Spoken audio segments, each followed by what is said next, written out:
ఓం శ్రీ సాయిరామ్. భగవాన్ శ్రీ సత్యసాయి బాబా వారి యొక్క దివ్య చరిత్రణాలకు హృదయపూర్వకమైన విపాదాలు చేసుకుంటూ అహం సత్యబోధక చెన్నై దివ్య జ్ఞాన యజ్ఞము. ఈ దివ్య జ్ఞాన యజ్ఞ సుదీర్ఘ రసార్థులైనటువంటి మన ప్రియతమ ఆప్తులు, ఆత్మీయులు, గౌరవనీయులైన శ్రీ ఎం లక్ష్మీనారాయణ గారికి, వారి శ్రీమతి ఎం వరలక్ష్మి గారికి మనందరి తరఫున హృదయపూర్వకమైనటువంటి అభివాదాలు తెలియజేస్తున్నాము. అలాగే శ్రీ సత్యసాయి దైనందిన ఆధ్యాత్మిక సత్సంగ వేదికలో ధారావాహిక కార్యక్రమాలు ఎన్నో జరుగుతున్నాయి. వాటిలో భాగంగా ఈరోజు ప్రత్యేక ఆధ్యాత్మిక సత్సంగము by Shri MLN sir, number 2 Atmaramam గ్రంథపట్నం బై జీవిఎన్ రత్నం గారు, సాయిరాం విజయనగరం. అలాగే ఆమె తర్వాత పి కోటేశ్వరరావు, సాయిరాం హైదరాబాద్. ఈ కార్యక్రమాలు ఇవాళ నిర్వహింపబడతాయి. స్వామి యొక్క దివ్యాశీస్సులతో ఈ కార్యక్రమంలోకి మనం మొట్టమొదటిసారిగా ప్రత్యేక ఆధ్యాత్మిక సత్సంగం by our beloved admin, mentor and founder of ASB Shri MLN sir. Om Shri Sairam, జై జై సాయిరామ్. సార్ ఆరాధ్య ఒక స్మాల్ స్టోరీ చెప్పేది. రైట్, బిగినింగ్ లో రైట్, ఫర్గాట్. మొట్టమొదట ఎమ్మెల్యన్ గారి యొక్క సత్సంగానికి ముందు మన ఆరాధ్య సాయిరామ్ మంచిర్యాల్ బాల వికాస్ విద్యార్థిని ఒక చిన్న స్టోరీ చెబుతుంది. ఆ స్టోరీ తర్వాత గురువు గారి యొక్క సత్సంగంతో మన కార్యక్రమాలు ప్రారంభించుకుందాం. ఓం Shri Sairam. Sairam. Sai Amrit 1. Once a ruler was impressed with the story of the Mahabharata and the way of the virtual Pandavas vanquished the wicked Kauravas. He wanted his story also be written resembling the epic Mahabharata, portraying himself as the hero of the story. He convened a meeting of his court scholars and poets and said to them, "Oh great scholars, I will give you sympathum's reward if you write my story in the lines of the Mahabharata. You may compare me with the eldest of the Pandavas, who was virtual and the embodiment of truth." Then one of the scholars asked, "Oh king, whom are we supposed to portray as your 4 younger brothers?" The king thought for a while and said, there are four ministers who are dear to me. You may treat them as my brothers." "O king, then who are the Kauravas?" "All my enemies are like Kauravas. There are hundreds of them," said the king. An intelligent poet who was listening to the conversation got up and asked, "Oh king, the Pandavas were 5 brothers.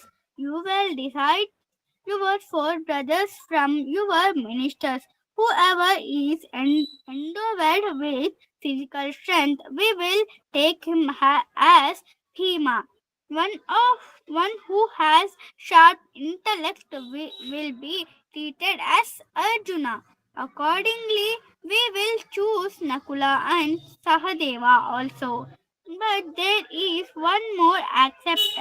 You have to look into when you are portrayed as Yudhishthira and your wife as Draupadi.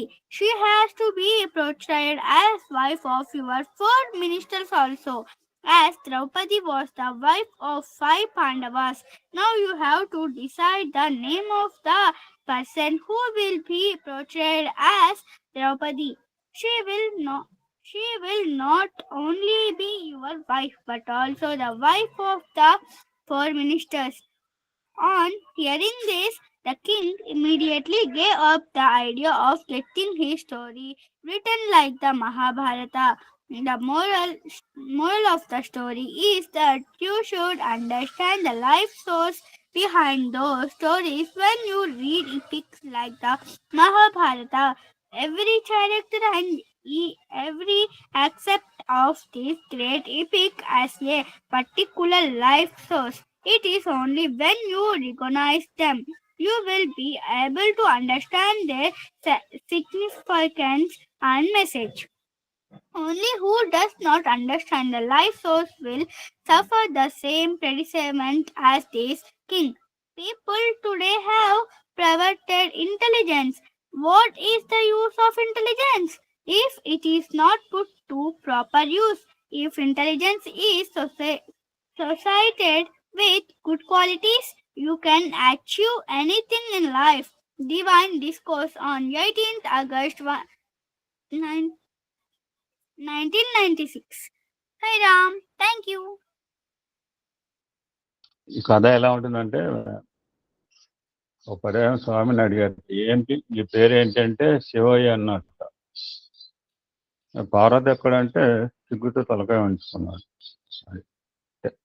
తపోవనంలో చిన్న bit ఉంటుంది, 2 లైన్లు. Wonderful Aaradhya. ఒక 10 నిమిషాలు చూద్దామండి. Then will go for Atmaramam. ఇద్దరు చదువుతారు. So Krishna continuing to Arjuna. నిన్న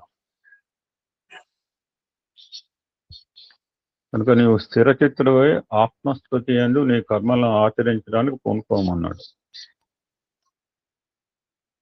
మధ్యలో ఎన్నో అబ్స్టకిల్ రేస్ అనే ఉంటుంది మనకి. స్ట్రైట్ రన్నింగ్ రేస్ ఉంటుంది, అబ్స్టకిల్ రేస్ కూడా ఉంటుంది. మధ్యలో ఇవన్నీ కూడా వస్తుంటాయి.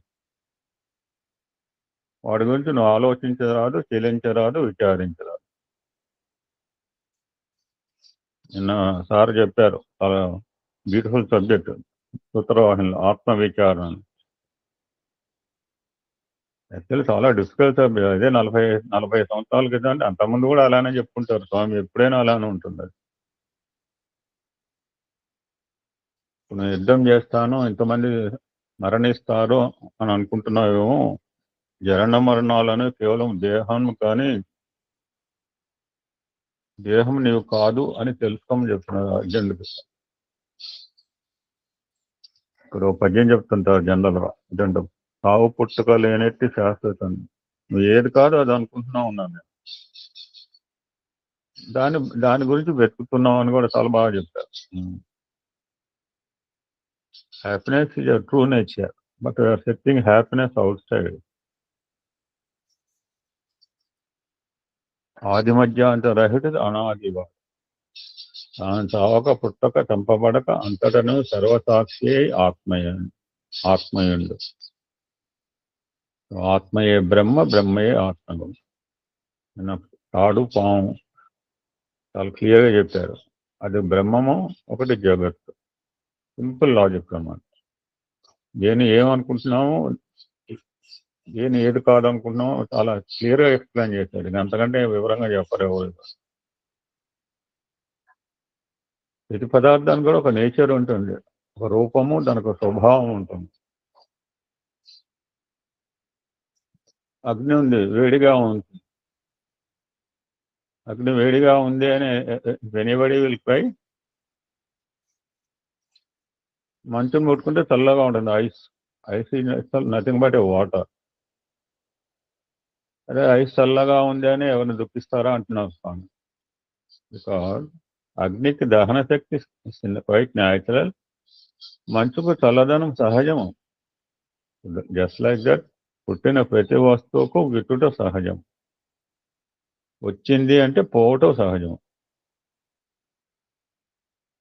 పుట్టుటప్పుడు ఎంత లిబర్టీ ఉందో వెళ్ళేటప్పుడు కూడా అంత స్వాతంత్రం ఉంటుంది. వచ్చేటప్పుడు స్వాతంత్రం ఉన్నప్పుడు పోయేటప్పుడు స్వాతంత్రం ఉండదు. వచ్చేటప్పుడు ఎటువంటి భావంతో వస్తారో పోయేటప్పుడు అట్టి భావమే ఉంటుంది. Quite equal, quite natural. So అటువంటి pleasure and pains, birth and death, వీటి గురించి నువ్వు విచారిస్తున్నావు అర్జున, సరి అనేది కాదు అన్నది. దానివల్ల నీకు అన్నెసరి మోహము, శోకము వస్తున్నాయి. సో ఇది నీకు ఈక్వాలిటీ తెలియాలి అంటే వస్తువులో ఉన్న దోషాన్ని మొదటి నువ్వు గుర్తించాలని చెప్తున్నావు. అర్జున, నువ్వు అనుకుంటున్నావు జగత్తు అంటున్నావు, ఎంత చూస్తున్నావు, ఇవన్నీ కూడా సమస్త నశ్వర పదార్థం, ఏదో ఒక నాటి చేంజ్ లా ఆఫ్ నేచర్. ఇంకో మాట కూడా చెప్తున్నాను, మొన్న కూడా అంతమంది చెప్పారు, ఎక్కడ చూసినా ఏ లోకంలో చూసినా ఏదైనా పంచభూతములతో కూడినదివే, అవి నా యందు కూడా ఉన్నాయి.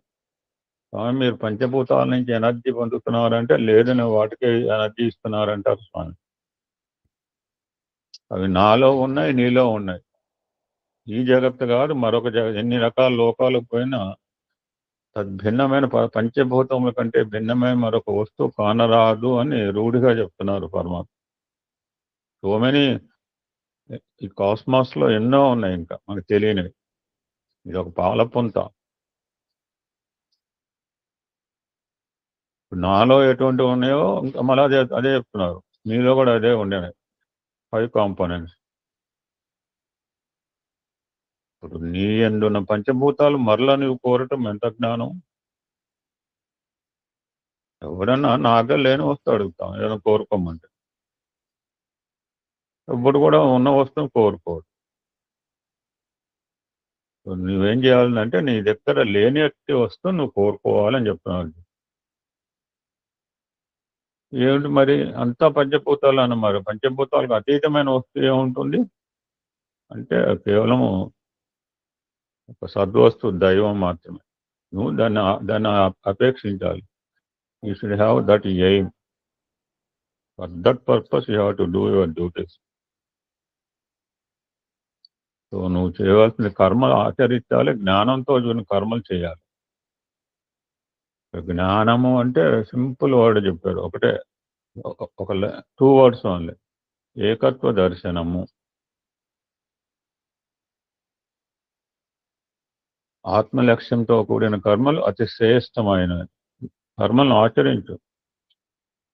దేవుడు యొక్క భగవత్ ప్రీత్యర్థంగా సర్వం కళ్యాణం చూస్తుంటాం వెంకటేశ్వర, సర్వం రామార్పణం కృష్ణార్పణం ఇస్తుంటే అయ్యగారు అంతసేపు హోమాలు అన్ని రకాలు చేసిన తర్వాత అంత సర్వము కూడా ఆయనకే మనం ఆఫర్ చేస్తాం.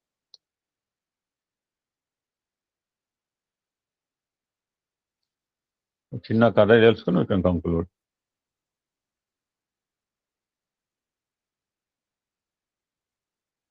అటువంటి ఇది కొత్తదేం కాదు, సమత్వంగానే స్థితప్రజ్ఞత్వంగా.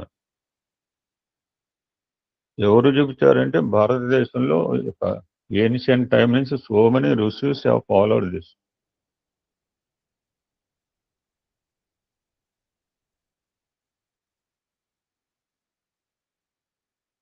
ఒకనొక సమయంలో అలెగ్జాండర్ చక్రవర్తి ప్రపంచాన్ని మొత్తాన్ని విశ్వవిజేత గెలుచుకుంటూ హిందూ నది entered into Indian continent. Hindu నది తీరంలో ప్రవేశించాడు. ఆ రోజుల్లో దారులు రాజమార్గము కాక కాలిబాటలుగా ఉండేది. Entered into the forest. ఆ ప్రదేశంలో ఆ యొక్క వారి బాటలో ఒక అతను 2 కాళ్ళు మంచిగా దాపుకుని ఒక యోగి ధ్యానంలో ఉన్నాడు. టోటల్ స్థితప్రజ్ఞ. ఎవరికైనా ఈ ప్రోటోకాల్ ఉంటుంది, మనం చూసింది. రాజుకు ముందు ఒక సిపాయి వెళ్ళి అతను లేవగొట్టడానికి ప్రయత్నించాడు. ఈ ప్రోటోకాల్ ఎప్పటి నుంచో ఉంది, కొత్త ఏం కాదు. కానీ ఆ యోగి సిపాయిని ఏమాత్రం లక్ష్యం చేయలేదు. గ్రీసు చక్రవర్తి వస్తున్నాడు, అతను గొప్పవాడు, గొప్ప బలవంతుడు, ఈ రాజ్యాన్ని కొల్లగొట్టడానికి వస్తున్న అనేక విధాలు బెదిరి పెట్టాడు. మాట్లాడలేక రాజుగారు దగ్గరికి వచ్చారు. సో రాజుగారు దగ్గరకు వస్తుందని చెప్పి సిపాయికి కోపం వచ్చి చక్రవర్తిని చూసైనా వీడు లేచి తగినంత మర్యాద ఇవ్వటలేదని చెప్పి చేతిలో ఖడ్గం తీసి శిరచ్ఛేదం చేస్తా అన్నాడు. ఎప్పుడైతే ఆ మాట అన్నాడో యోగి ఇంకా గట్టిగా నవ్వుతుందంటున్నాడు.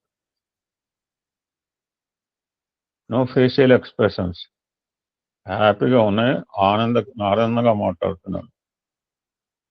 ఇప్పుడు మాట వాడేస్తాం, ఆనంద కిరణములు చిందులు తొక్కుతూ ఉన్నాయి. చక్రవర్తి సమీపించాడు, గుర్రం దిగాడు. నాయన శిరచ్ఛేదం చేస్తా అని చెప్పి నీ సిపాయి మాటలు విని ఎందుకు ఇంత గట్టిగా నవ్వుతున్నావు అన్నాడు. జనరలీ కామన్ మ్యాన్ ఈ మాటలకు భయపడాలి, లేక దాసుడు అన్న కావాలి, లేకపోతే సరెండర్ అన్న కావాలి, లేక క్షమాపణ కోరుకోవాలి.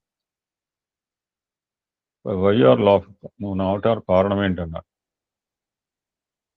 అప్పుడు యోగి, నేను సచ్చిదానంద స్వరూపుడను, నేను నిత్య శుద్ధ బుద్ధుడను, నన్ను ఈ ఆయుధాలు ఏమి చేయలేవు చెప్తుంటారు అన్నమాట భగవద్గీతలో. అగ్ని కాల్చలేదు, నీరు మంచలేదు, గాలి ఆత్మతత్వం అని చెప్పిన అటువంటి నేచర్ నాది. నన్ను ఈ సిపాయి శిరచ్ఛేదం చేస్తున్నాడు. అతని అజ్ఞానానికి చూసి నాకు నవ్వు వచ్చింది అన్నాడు. అది ఎప్పుడైతే మహనీయుల మాటలు అనేటప్పటికీ మహారాజుకి చాలా ఆశ్చర్యం వేసింది. ఎవరైనా మరణం అంటే భయపడే వ్యక్తులు లోకంలో ఉన్నారు, కానీ మరణాన్ని కూడా లక్ష్యం చేయక ఆత్మతత్వంలో ఉన్న వ్యక్తులు చాలా రేర్ అనుకున్నాడు. ఓహో, అప్పుడు ఈ హ్యాజ్ ఎ కాన్సెప్ట్. ఓహో, ఇటువంటి మహనీయులకి పేరెన్నికనగా దేశమా భారతదేశమా అని అనుకున్నాడు. బయట అన్ని చోట్ల కనపడతాయి, కానీ వాటికంటే సద్భిన్నంగా నైతికంగా ఆధ్యాత్మిక తత్వంతో ఆత్మతత్వాన్ని గుర్తించిన వ్యక్తులు భారతదేశంలో ఉంటున్నారు అనే ఒక భావన ఏర్పడింది. సో అటువంటి పవిత్రమైన దేశానికి నేను నమస్కారం చేస్తున్నాను నమస్కరించాడు అని. అటువంటి పవిత్రమైన భారతదేశంలోకి నేను ప్రవేశించడం చాలా మహాపాతకం అని చెప్పి టర్న్ బ్యాక్.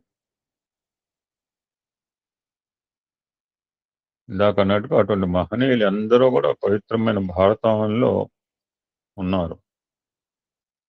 అటువంటి ఆత్మతత్వాన్ని, దైవీతత్వాన్ని, నైతికత్వాన్ని, ఆధ్యాత్మికత్వాన్ని అందుకని స్వామి ప్రపంచం ఒక బాడీ అయితే భారతదేశాన్ని గుండెకాయతో పోలుస్తారు. అంటే మిగిలిన తత్వాన్ని కాదు.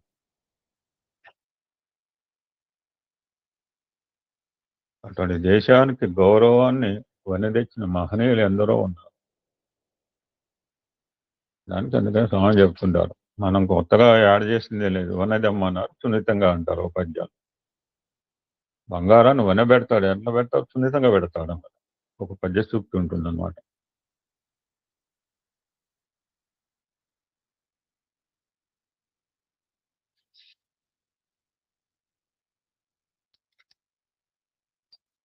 ఓకే అండి, యూ కెన్ కంక్లూడ్ హియర్. ఎందుకంటే ఆత్మారామం చివరికి వచ్చాము. Then you can continue our topic. జై సాయిరామ్. ఓం శ్రీ సాయిరామ్. ఓంకార బీజ రూపాయ సర్వేశాయ జగత్పతే ప్రథమాయ నమస్తుభ్యం. శ్రీ సత్యసాయి గణాధిప. రామాయ రామభద్రాయ రామచంద్రాయ వేదసే రఘునాథాయ నాథాయ సీతాయ పతయే నమః. భగవాన్ శ్రీ శ్రీ శ్రీ సత్యసాయి బాబా వారి దివ్య చరణాల విందాలకు సహస్రకోటి నమస్సుమాంజలు అర్పించుకుంటూ, అహం సత్యబోధక అధినేత అయిన మల్లెల లక్ష్మీనారాయణ గారికి, వారి సతీమణి వరలక్ష్మమ్మ గారికి కూడా హృదయపూర్వక నమస్సుమాంజలు. ఈ యొక్క వేదికను అలంకరించినటువంటి సాయి సోదరి మనందరికీ కూడా నా హృదయపూర్వక ధన్యవాదాలండి. ఓం శ్రీ సాయిరామ్. నిన్న సాయి సోదరి చెప్పింది ఒకసారి మననం చేసుకుంటూ ముందుకు వెళ్దాం. దేహో దేవాలయ ప్రోక్తో జీవో దేవ సనాతనః. ఈ దేహము జీవునకు ఒక రథం వంటిది. మనం ఒక కారు కొన్నామంటే దానిని ఒక షెడ్ లో పెట్టి లాక్ చేసి చేసుకొని చాలా జాగ్రత్తగా ఉంచుకుంటాం. మరి అదే విధంగా దాన్ని ఉపయోగించేటప్పుడు రోడ్డు సరి అయిందా కాదని కూడా విచారిస్తాం. మరి ఈ దేహం అనే కారును ఏ రోడ్డునంటే ఆ రోడ్డును ప్రయాణింపజేయుట సరి అయినటువంటి పని అయినా, పవిత్రమైన ఈ దేహం అనే రథాన్ని సక్రమైనటువంటి మార్గంలో, పవిత్రమైన మార్గంలో, దివ్యమైనటువంటి స్థానమునకు ప్రయాణం చేస్తే ఇది మనం ధర్మార్థ కామ మోక్షానం ఆరోగ్య మూలమత్తమం కనుక దీన్ని నిరంతరం కాపాడుకుంటూ మంచి అంటే ఈ అంగాలన్నింటినీ కూడా మంచి మార్గంలో ప్రయాణింపచేస్తే మనం ఎక్కడి నుంచి వచ్చామో అక్కడికి చేరుకుంటాం అనేది నిన్నటి అంశంలో సాయి సోదరి చెప్పారు. మరి ఈ రోజు పట్టణం 30 పేజ్ నెంబర్ 359. పేలములపై గల పేరాస విడివలేక బోనునందు ఎలుకలు చిక్కిపోయినట్లు తుచ్చమైన విషయ సుఖాశక్తి తూలి నరుడు వద్దనేయున్న బ్రహ్మానంద పదవి వదలు. అంటే ఎలుక ఏ విధంగా అయితే పేలంలకు పేరాసపడి ఎలుక బోన్లోని చిక్కుకుంటుందో అదే విధంగా మానవుడు కూడా విషయాలోచన అంటే మన ఇక్కడ బాహ్యంగా ఐహికంగా ఉన్న విషయాలని వాటి అందే తన యొక్క జీవితము అనుకుని తన వద్దనే ఉన్న బ్రహ్మానంద పదవిని వదులుతాడని స్వామి చెప్పారు. స్వామి ఇంకొక చిన్న కథ కూడా చెప్పారండి, దాన్ని ప్రారంభించుకొని వెళ్దాం. దేహము క్షీణించు దినం ఎవ్వరెరురు, కష్టములు వచ్చుట గాంచలేరు, జగతి ఎందెప్పుడెందు జన్మించుటెరుగరో, దివి భువి సౌఖ్యములు తెలియలేరు, మాయలోపల జిక్కి మమత వీడగా జాలరించుక తమ మర్మ మెరుగు, మానవ ధర్మం మాటయే మరుతురు, దేని నొత్తురో తెలియలేరు. అంటే ఉత్కృష్టమైన మానవ జన్మ లభించినందుకు తనకు జీవిత లక్ష్యం మోక్షమనే మర్మం మనం ఎరుగుదము. కానీ ఈ దేహం అప్పుడు క్షీణిస్తుందని మరచి ఇక్కడ అనుభవిస్తున్న స్వర్గ సుఖాలన్నీ మాయలో పడి అహంకార మమకారాలు పెంచుకునే మానవ జన్మని సార్థకం చేసుకొని ఆ ధర్మాన్ని విస్మరిస్తున్నాము. దీనికి చిన్న కథ చెప్పారు. ఒకప్పుడు అగస్త్య మహాముని ఒక గుణవంతుడైన రైతు మీద అనుగ్రహ దృష్టి పడింది. ఆ రైతు ప్రాపంచిక జీవితంలో చాలా కష్ట సుఖాలు అనుభవిస్తూ రోజులు దొర్లిస్తున్నాడు. అగస్త్యుడు రైతు వద్దకు వచ్చి అనిత్యమైన ఐహిక బంధాల గురించి, సచ్చిదానంద సాగరమైన మోక్షం గురించి బోధించి నీకు మోక్షాన్ని ప్రసాదిస్తానన్నాడు. స్వామి, 10 ఏళ్ళు ఆగితే నా పిల్లవాళ్ళు పెద్దవాళ్ళు అవుతారు కదా, వారికి సంసార బాధ్యతలు చూసుకుంటారు, అప్పుడు ప్రసాదించండి అంటాడు. సరే, 10 ఏళ్ళు పోయిన తర్వాత అగస్త్యుడు ఆ రైతును కలుస్తాడు. స్వామి, నా పెద్ద కుమారుడికి ఈ మధ్యనే పెళ్లి చేశాను, మనవణ్ణి చూశాక మోక్షానికి సిద్ధమవుతానన్నాడు. మరో 10 ఏళ్ళ తర్వాత అగస్త్యుడు వెళ్ళి యోగ దృష్టితో ఆ రైతు కుక్క జన్మ ఎత్తి ఆ ఇంటినే అంటిపెట్టుకున్నట్లు కనిపెట్టి ఆ కుక్క రూపంలో ఉన్న రైతుని పలకరించాడు. స్వామి, మా పిల్లలు డబ్బు నిర్లక్ష్యంగా, ఎందుకంటే ఇతను కష్టపడి సంపాదించారు, వాళ్ళు కష్టపడలేదు కనుక నిర్లక్ష్యంగా ఖర్చు పెడుతుంటారు అనమాట.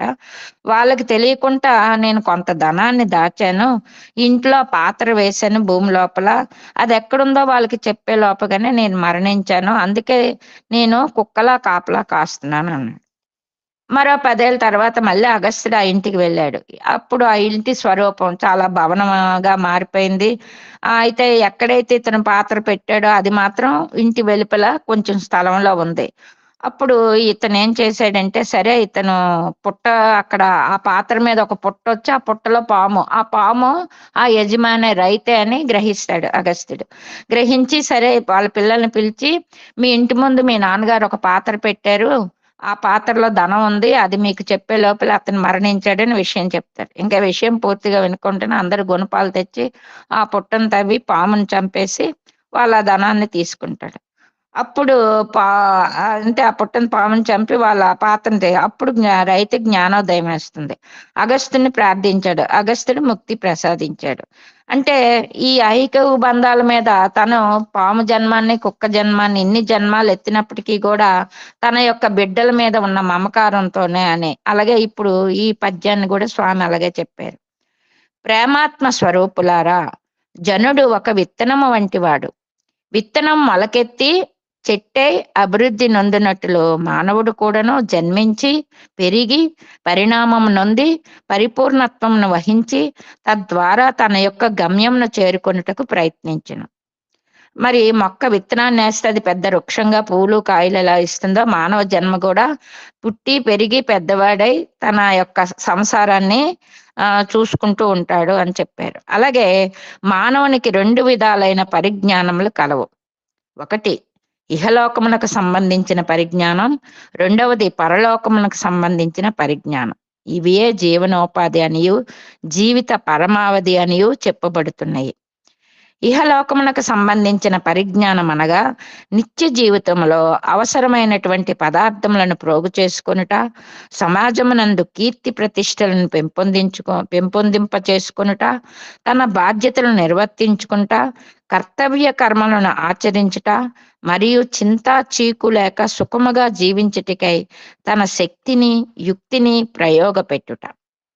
అంటే ఇహలోకంలో మానవుడు జన్మించినప్పుడు తనకంటూ ఒక సంసారం ఏర్పడుతుంది. తన చుట్టూ ఏర్పడిన ఈ సంసారం భార్య బిడ్డలు మరి ఇటువంటివన్నీ కూడా వాళ్ళకి తల్లి తండ్రి భార్య బిడ్డలు వీళ్ళందరికీ కూడా తను సూత్రధారి అయి వాళ్ళందరినీ పెంచి పోషించే బాధ్యత ఏర్పడుతుంది.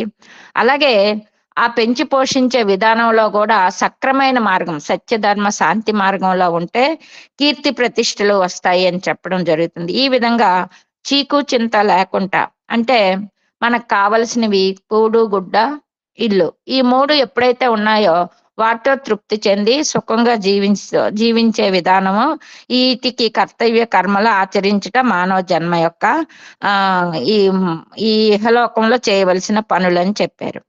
ఇక పరలోకమునకు సంబంధించిన పరిజ్ఞానం అనగా నేను ఎవరు, నేను ఎందుకై ఇక్కడికి వచ్చాను, నా జన్మమునకు కారణమేమిటి, నాకు కర్త ఎవరు అనే విషయాలను చక్కగా విచారించి తత్వమూలంగా అనుభవించి దాని సత్యాన్ని తెలుసుకుంటకు ప్రయత్నించట. తాను ఎవరు, మనం ఇది దేహమే మనం కాదు, మనలో ఉన్న ఆత్మ, ఈ ఆత్మ ఎక్కడి నుంచి వచ్చింది, దీనిని ఈ ఆత్మ ఏ పరమాత్మ నుంచి వచ్చిందని తెలుసుకోవడం, మరలా మనం ఈ జన్మని అక్కడికి చేరేటట్లుగా ఈ ప్రశ్నలు మనలో పరలోక విషయంలోనికి సంబంధించిన విషయాలని మనం మననం చేసుకోవాలని చెప్తున్నారు. తను జన్మించడానికి కర్త ఎవరు, ఆ కర్త తనకు ఈ ప్రపంచానికి గల సన్నిహిత సంబంధం ఏమిటి, అయితే పరమాత్మ నుండి మనం వచ్చాం, మనకి పరమాత్మకున్న సంబంధం ఏమిటి అనేది ఈ మూడింటిని చక్కగా విచారణ చేసుకోవటమే పరలోకమునకు సంబంధించిన పరిజ్ఞానం. అయితే ఈ ఇహలోక పరిజ్ఞానం పరలోక పరిజ్ఞానం ఈ రెండును వేరు కావు, ఇవి అవినాభావ సంబంధం కలవి అని రెండును ఒక నాణెమునకు రెండు ముఖములు వంటివి కనుక బొమ్మ బరుసలాగా, ఒక పక్షికి ఉండు రెండు రెక్కల వంటివి, ఒక సైకిల్కు ఉండు రెండు చక్రముల వంటివి. మనం ఆ రెండింటిని సమన్వయపరిచి అముక్షికమున ప్రధానముగా పెట్టుకొని అందుకు తగినట్టుగా మన ఐకిక వర్తనములను అభివృద్ధి కావించుకోవాలి. ఇదండి. అంటే ఇక్కడ మనం ఏమనుకుంటామంటే అముఖ్యం పరలోక సంబంధాలను కూడా మనం జ్ఞప్తికి తెచ్చుకోవాలి. అంటే పరలోకం అంటే ఏంటి, ఎక్కడో తపస్సు చేసి అక్కడికి 20 సంవత్సరాలు 30 సంవత్సరాలు భగవంతుణ్ణి ఆ రోజుల్లో పూర్వకాలంలో చేసినట్టుగా చేసి తపస్సు శక్తితో మోక్షం అందడం కాదు. మనకి ఈ రెండు సమన్వయమే, ఇహలోకము పరలోకం మానవ జన్మెత్తం కనుక ఈ రెండింటిని సమాన స్థితిలో సమన్వయపరుచుకోవాలి.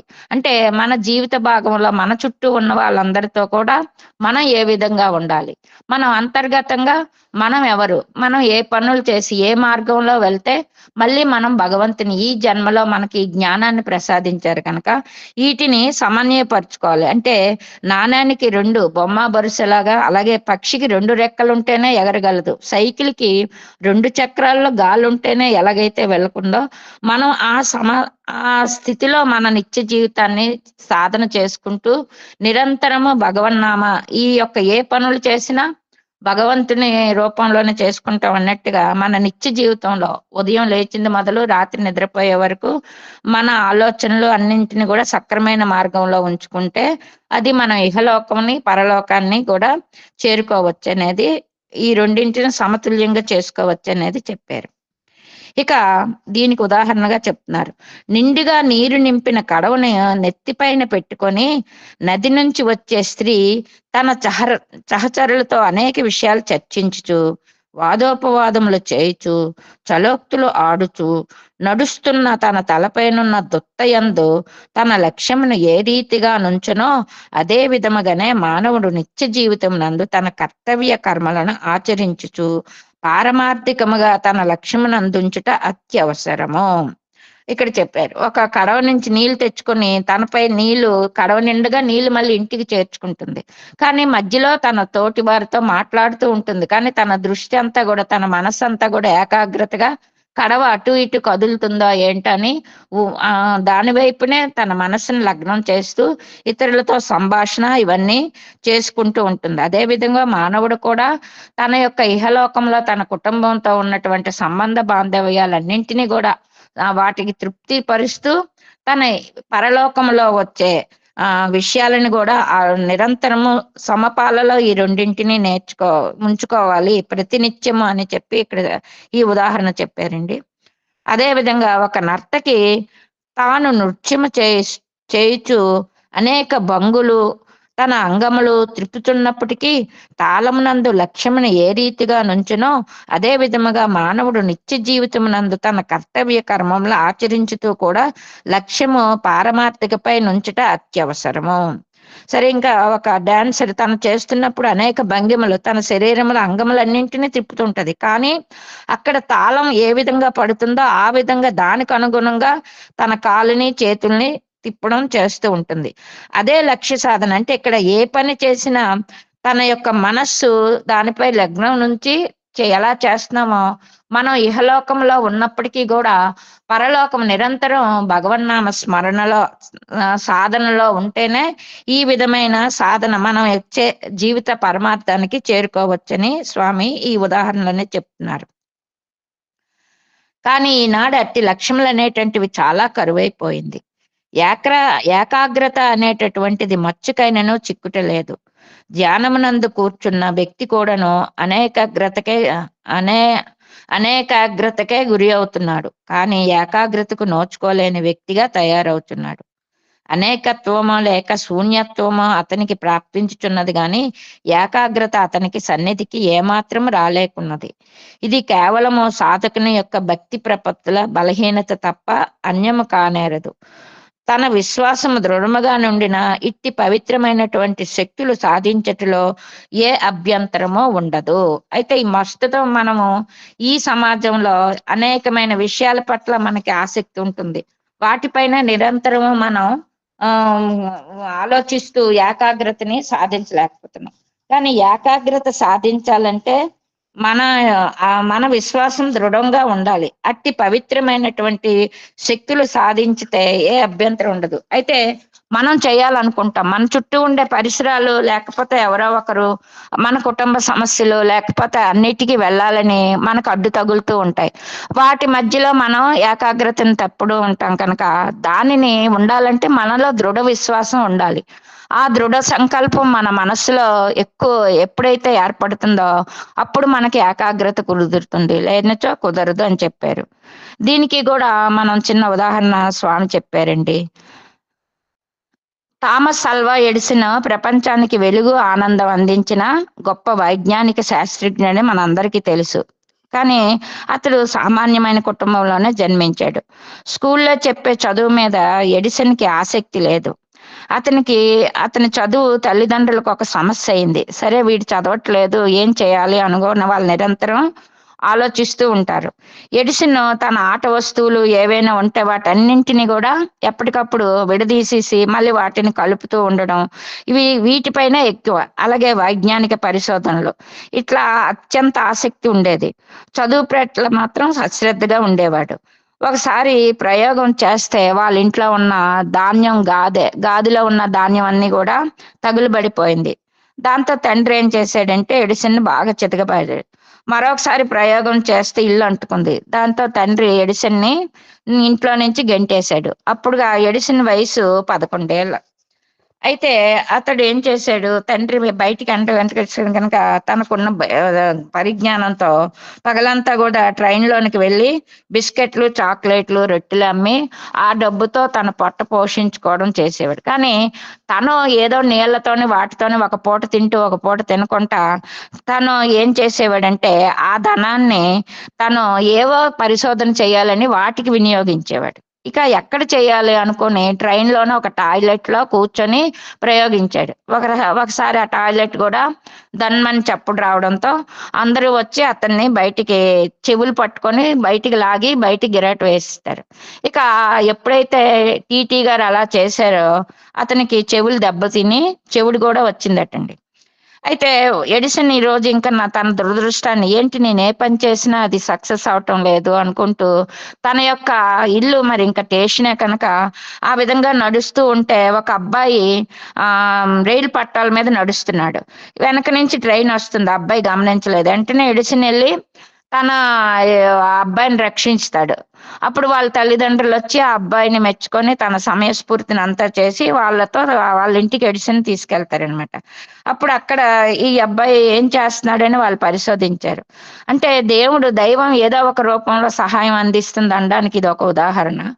అయితే ఇతన్ని ఒక చిన్న టెలిగ్రాఫ్ ఆఫీసులోని చిన్న ఉద్యోగం ఇప్పించి ఇతనికి కావలసిన డబ్బు అందుతుంది కనుక దాంతో నువ్వు మా ఇంటిలో హౌస్ లో ఉండి ప్రయోగాలు చేసుకోవచ్చు అని సలహా ఇస్తారు.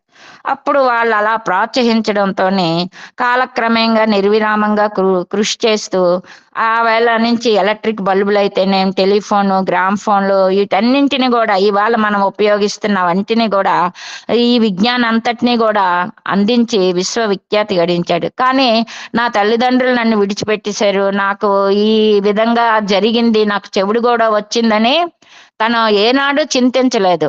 కానీ ఏదో ఒక అదృశ్యం అంటే తనలో ఉన్న జ్ఞానాన్ని, విశ్వాసాన్ని నమ్మడం వల్ల ఏదో ఒక రూపంలో తను నిరంతరము ఆ కర్మలో అంటే తను ఏం చేయాలనుకున్నాడో దాన్ని చేసి నిరూపించి ఎన్నిసార్లు ఫెయిల్ అయినప్పటికీ సక్సెస్ దిశలో వచ్చాడు.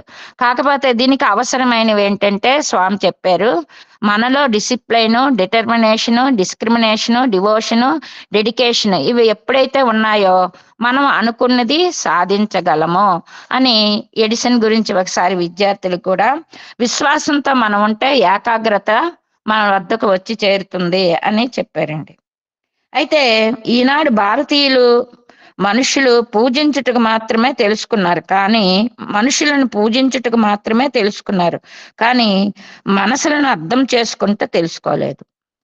రామకృష్ణాదులు నరరూపంలో జన్మించినప్పటికీ భగవంతుడిని ఆరాధిస్తున్నారు, కానీ రామకృష్ణాదులు ఆదర్శ పురుషులు అనేది మాత్రం అర్థం చేసుకోలేదు. మన జాతి అంది ఇప్పుడు స్వామిని అయితేనే ఆ స్వామి దగ్గర ఆనాడు ఉన్నవాళ్ళు కూడా అప్పుడప్పుడు భగవంతుడని నమ్మేవారు, మళ్ళీ సామాన్య మానవుల మాయలో పడిపోతుండడం ఇది మనకి సహజమే. కనుక ప్రస్తుత పరిస్థితుల్లో ఈ విధంగా మానవులు ఉన్నారని చెప్తున్నారు.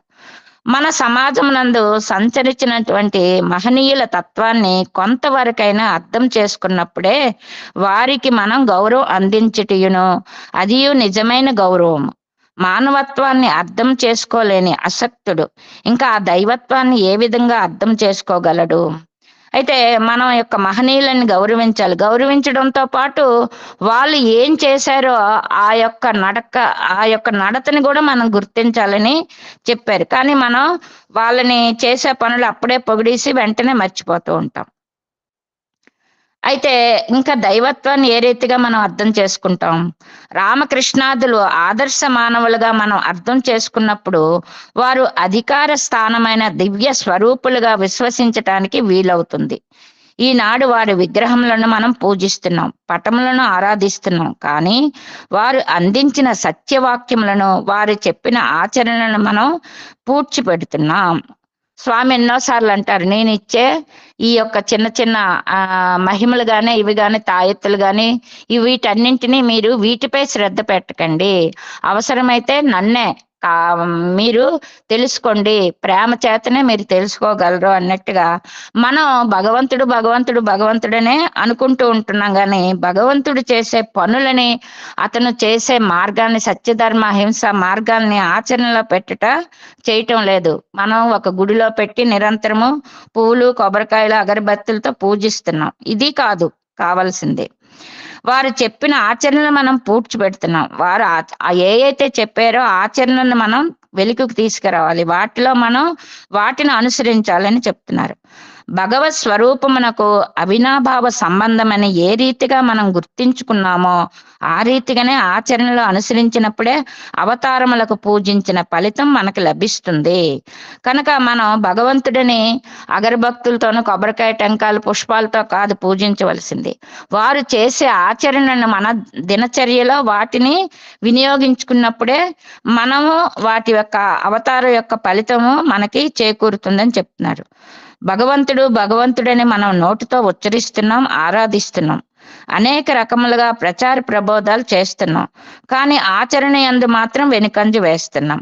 ఆచరణ యందు లేని ప్రచార ప్రబోధాలు కేవలం ఆడంబరములని మనం గుర్తించటలో అనుమానం లేదు. స్వామి చెప్పారు. ఈ రోజు మనం ఈ డయాస్ దీని మీద వచ్చి ఏదో పుస్తకం చదవమన్నారని చెప్పి వాటిలో 4 చిలక పలుకులు పలకడం కాదు, వాటిని ఆచరణలో పెట్టి ఆచరించాలి. మనం ఆచరిస్తూ ఎదుటి వారికి చెప్పగలిగే ఉండేటప్పుడే దీని యొక్క సఫలీకృతం అవుతుందని స్వామి తెలియజేశారండి. ప్రపంచంలో ఉన్న జనాభాలో ఏమాత్రం శ్రమ పడకుండా సులభ మార్గంలో ఫలమును అందుకొని అనుభవించడానికి పూనుకునే అవకాశవాదులు విరివిగా పెరిగిపోతున్నారు. నయా పైసా ఖర్చు చేయక 4 అడుగులు ముందుకు నడచక ఏ విధమైనటువంటి సాధన చేయక కైవల్యం ఉట్టి వడిలో పడవలని ఆశిస్తున్నారు. సాధన లేక ఇట్టి కార్యములు సమకూరవే సత్యమును వారు గుర్తించుకోలేకపోతున్నారు. బయట పారవేసిన విస్తరాకుల నిమిత్తమై కుక్కలు పరిగెత్తినట్లుగా అవకాశమునకై చొక్కాలు చించుకొనుచు నిక్కములు పొడుచుకొనుచు కేవలము ప్రాణాపాయములైన కూడాను తెగించి పూనుకుంటున్నారు. అవకాశవాదులు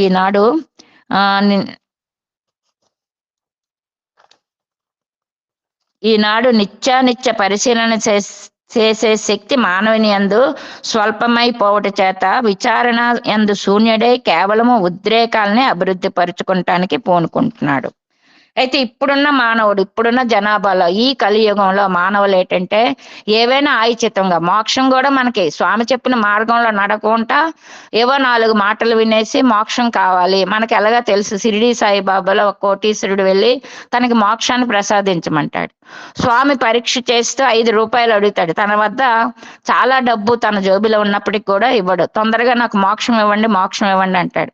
అంటే మనలో సత్య ధర్మ శాంతి గుణాలు లేదా మనం ఇతరులకి సేవ చేసే గుణం ఇవేవి లేకుండా మోక్షాన్ని ఎలాగైతే మన ఒళ్ళోకి వచ్చి పడిపోవాలో అలాగే డబ్బు సంపాదన కూడా పని చేయకుండా డబ్బును సంపాదించాలి, ఈ విధమైన ఆలోచనే లేకపోతే ఉద్రేకం అయిపోవడం, వీటినే మనం అరులు చేస్తున్నాం. కానీ పని అందు కానీ లేదా ఇహలోకంలో పని అందు చేయటం లేదు, అలాగే పరలోకంలో మనం ఏ విధంగా నడుచుకొని మా పరలోకాన్ని చేరుకోవాలనే దానికి కూడా మనం సాధన చేయటం లేదనేది ఇక్కడ మానవుడు శూన్యుడై ఉంటున్నాడని చెప్పారు. ఈ విధమైనటు ఉద్రేకములు బలహీనమైన భావములో కూడా వారు గుర్తించలేకపోతున్నారు. తమ అభీష్టములు తమ అభిరుచులు నెరవేరిన శాంతంగా ఉంటారు, నెరవేరకున్న ఉద్రేకం. అయితే వాళ్ళ కోరికలు నెరవేరాయి అనుకోండి, మనకి తెలుసు భగవంతుడు ఉన్నాడంటాం. మన కోరికలు నెరవేరలేదనుకోండి, భగవంతుడు లేరని మనం విగ్రహాలనే మార్చేస్తూ ఉంటాము, స్వరూపాలనే మార్చేస్తాం. అలాగే తన ఈ విధమైన నెరవేరుకుండుట కారణం ఏమిటి అనే విచారణ శక్తి వీరి యందు శూన్యం. కానీ ఇలా ఎందుకు నాకు జరుగుతుంది, దీనికి నేను ఏ విధమైన కృషి చేస్తున్నానో అనే ఆలోచన మాత్రం మనం చేయం. వెంటనే భగవంతుడి మీద కానీ పక్క వాళ్ళ మీద కానీ నిందలు వేసేస్తాం. ఇవి అనే విచారణ శక్తి వీరి యందు శూన్యం. మొట్టమొదట తాము ఏవి కోరవలసినవో ఏవి కోరరానివో విచారణ చేసుకోవాలి. విచారణ శక్తి శూన్యులై అనేక రకముల కోరరాని కోరికలు కోరుతూ అట్టి కోరికలు సఫలీకృతం కాకుండా ఉండుట చేత భగవంతుని యందు విరక్తి కలిగి దానికి సంబంధించిన విరుద్ధ భావములు కూడాను అనుసరిస్తూ వస్తుంటారు మానవులు. ఇది అంటే మనకి ఏంటి ఈ విధంగా జరుగుతుంది, ఇంకా నేనేం చేయాలి, ఏం చేసి నా కుటుంబాన్ని పోషించుకోవాలి, ఏ మార్గంలో నా శక్తిని ఉపయోగించాలని ఇహములో పడాలిగా, అలాగే పరలోకంలో కూడా భగవంతుని మార్గంలో మనం ఒక్క మాట అయినా సరే ఒక్క అడుగైనా సరే వేయగలిగితే మనం ఆ విచారణ చేయటం లేదు. ఎంతసేపు మనకి ఏదైనా నష్టం మన మనస్సుకు కానీ మన గృహానికి కానీ తగిలితే వెంటనే భగవంతుడి మీద అపోహలు అన్ని చేసి భగవంతుని రూపాన్నే మార్చేస్తూ ఉంటాము, విరుద్ధ భావాలు అనుసరిస్తూ వస్తుంటారు. మానవులు ఇట్టి వారు పరులపై ఆధారపడి కావించు విహారమే చల్లగా ఉన్నట్టు భావిస్తారు. అదే ఇంకా వీళ్ళు ఎప్పుడు కూడా వాళ్ళు పనిచేయరు, ఇతరుల మీదే ఆధారపడుతూ ఉంటారంట ఇటువంటి వారు. ఇట్టి వారికి నిరంతరము క్రింద చూపే గాని పై చూపు ఉండదు. తాము శ్రమ పడక తమది కానటువంటి పదార్థమునకు ఆశించటము, తాను దుక్కి గావించక పరుల పంటల యందు పదార్థములను అపహరించటము, పరుల జేబీలు కొట్టటం వీరికి పరిపాటై పొరపాటులు. ఈ విధమైన దుర్బుద్ధులతో కూడిన చిత్తములు పరలోక సంబంధమైన భావములుగా ఏ రీతిగా రూపొందగలవు. ఇప్పుడు మానవుడు ఆయుచితంగా ధనం సంపాదించాలి. దానిని ఏ రూపంలో అయినా పరులను నష్టపరిచి దానిని ఒక విధంగా హింసించడం మనం అనేకమైన ఈ వార్తల్లో వింటుంటాము. పక్కవాడి దగ్గర ధనం లేదా తల్లి దగ్గర ధనం ఉంటే తల్లిదండ్రులను కూడా చంపే కొడుకులు ఇవాళ ఉన్నారు. అటువంటి పరిస్థితుల్లో మానవుడు ఉన్నాడే కానీ తను కష్టించి సంపాదించి పోషించుకుందామనే ఆలోచన లేదు. ఇంకా ఇటువంటి వాడు పరలోకం గురించి, పరలోకంలో తాను చేయవలసిన పని గురించి, అంటే తన గురించి తానే ఆలోచిస్తున్నప్పుడు ఇంక ఇతరులకు ఏ విధంగా సహాయపడతారని స్వామి చెప్తున్నారు. కనుక యువకులైన మీకు విద్యార్థులతో అంటున్నారు, శీలము త్యాగము ఈ రెండు పరమ పవిత్రమైన నేత్రములుగా విశ్వసించాలి. భౌతిక వస్తువులపైన ఆధారపడినంత కాలము మన కర్మ ఇంతే.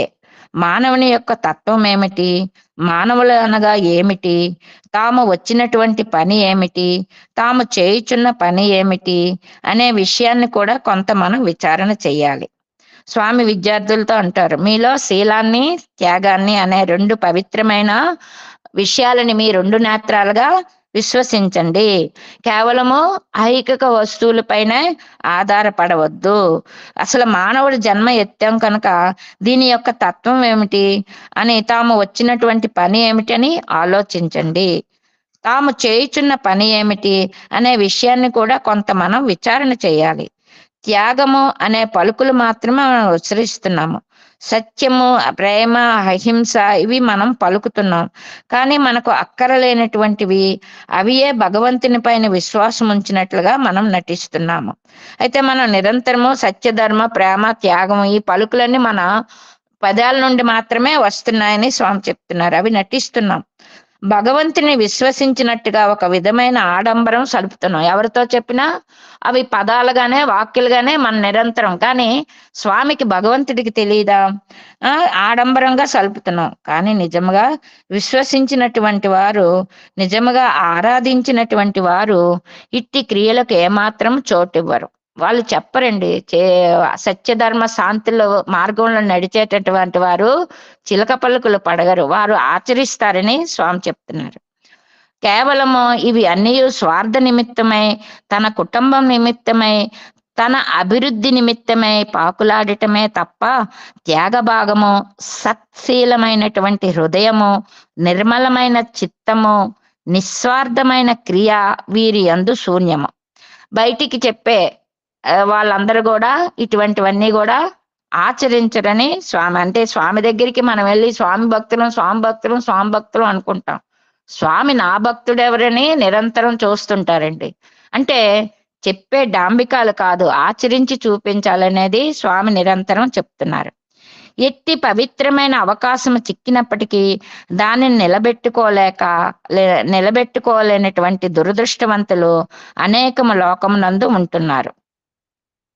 సౌఖ్యం అనుభవింపజాలని వానికి ఎంత కలిగి ఉన్నా ఏమి ఫలము, నీరు గతుకు కుక్క ఏరెంత పారిన ప్రీతి గలగబోదు పిసినిగొట్టు.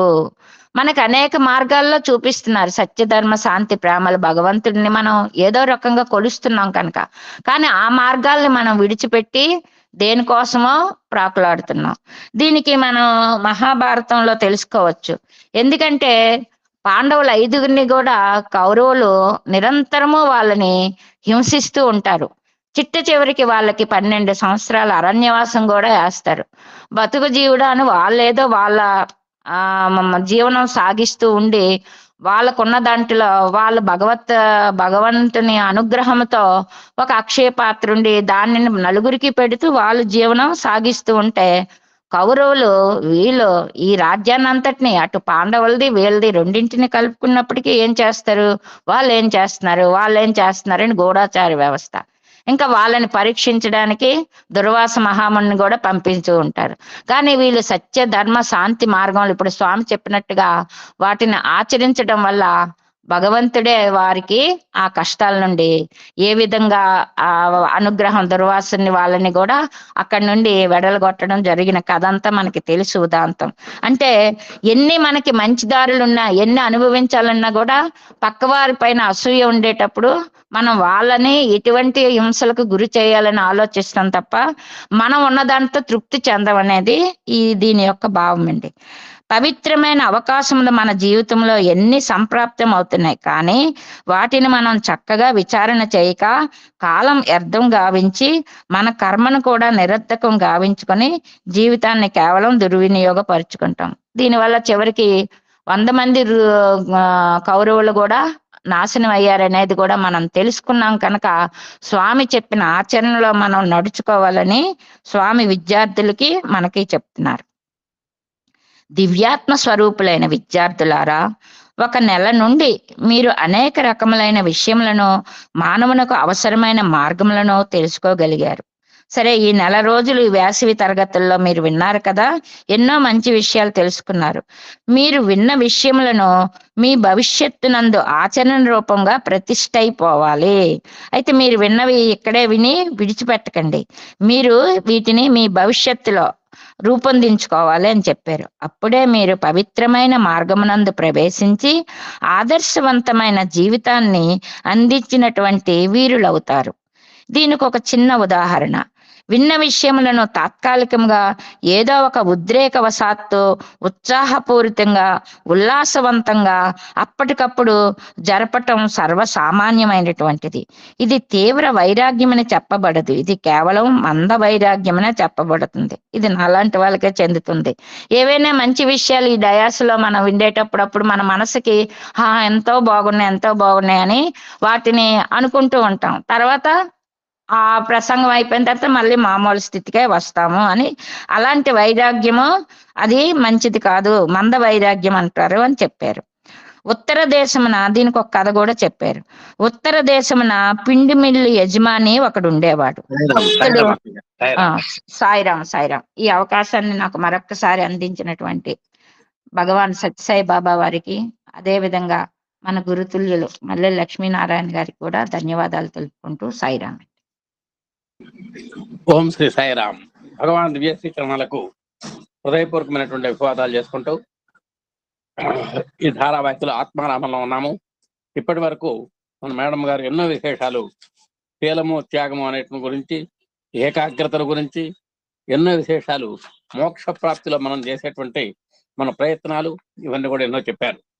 ఇప్పుడు స్వామి మళ్ళా ఒక్కసారి మరొక ఉపన్యాసంలో దివ్యాత్మ స్వరూపులారా అని మరి సంబోధిస్తూ, ఇక్కడ మీరు అనేక రకమైనటువంటి విషయాలు ఈ నెల రోజుల నుంచి నేర్చుకున్నారు. మరి పవిత్రమైనటువంటి మార్గంలో మీరు ప్రవేశించాలి.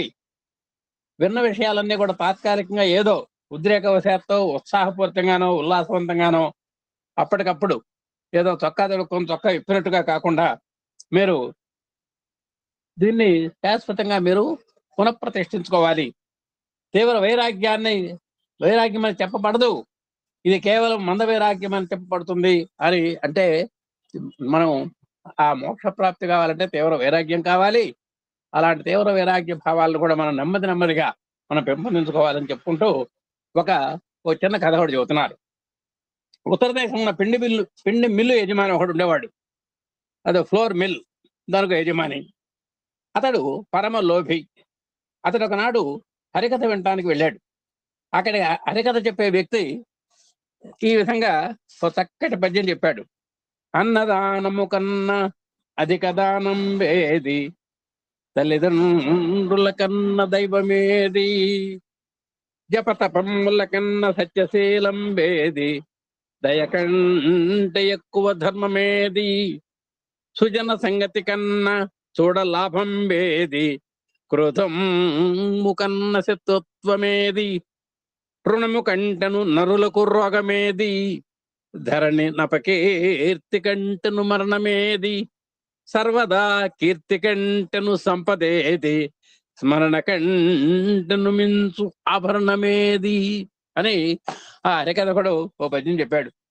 అంటే దీని యొక్క స్థూలంగా చెప్తే, అన్నదానం కంటే గొప్ప దానం లేదు, తల్లిదండ్రుల కంటే కూడా గొప్ప దైవం లేడు, జపతపాల కంటే కూడా సత్యమైనటువంటిది లేదు, సత్యశీలం లేదు, దయ కంటే కూడా ఎక్కువ ధర్మంగా చెప్పుకోదగింది లేదు, సుజన సంగతి అంటే సత్సంగం కంటే మనకు లాభం చేకూర్చేటువంటిది ఏదీ లేదు, క్రోధం కంటే శత్రువు లేదు, రుణం కంటే ఘోరమైనటువంటి రోగం లేదు, అపకీర్తి కంటే మరణం లేదు, కీర్తి కంటే సంపద లేదు అని ఆయన అలవోగా కథలో చెప్పాడు. ఈ పరమలోభైనటువంటి ఈ ఫ్లోర్ మిల్ యజమాని విన్నాడు. అనే పద్యమును చదివి అన్నదాన ఫలితము చేత మనకు అనేక రకములైనటువంటి సౌఖ్యములు, ఆనందము లభించి స్వర్గ ప్రాప్తి కూడాను చేకూరుతుంది అని చెప్తూ వచ్చాడు. ఈ చెప్పినటువంటి వాక్యాలన్నింటిలో కల్లా ఈయనగా నచ్చినటువంటి వాక్యం ఏంటంటే అన్నదానము అనేటువంటి పదం నచ్చింది.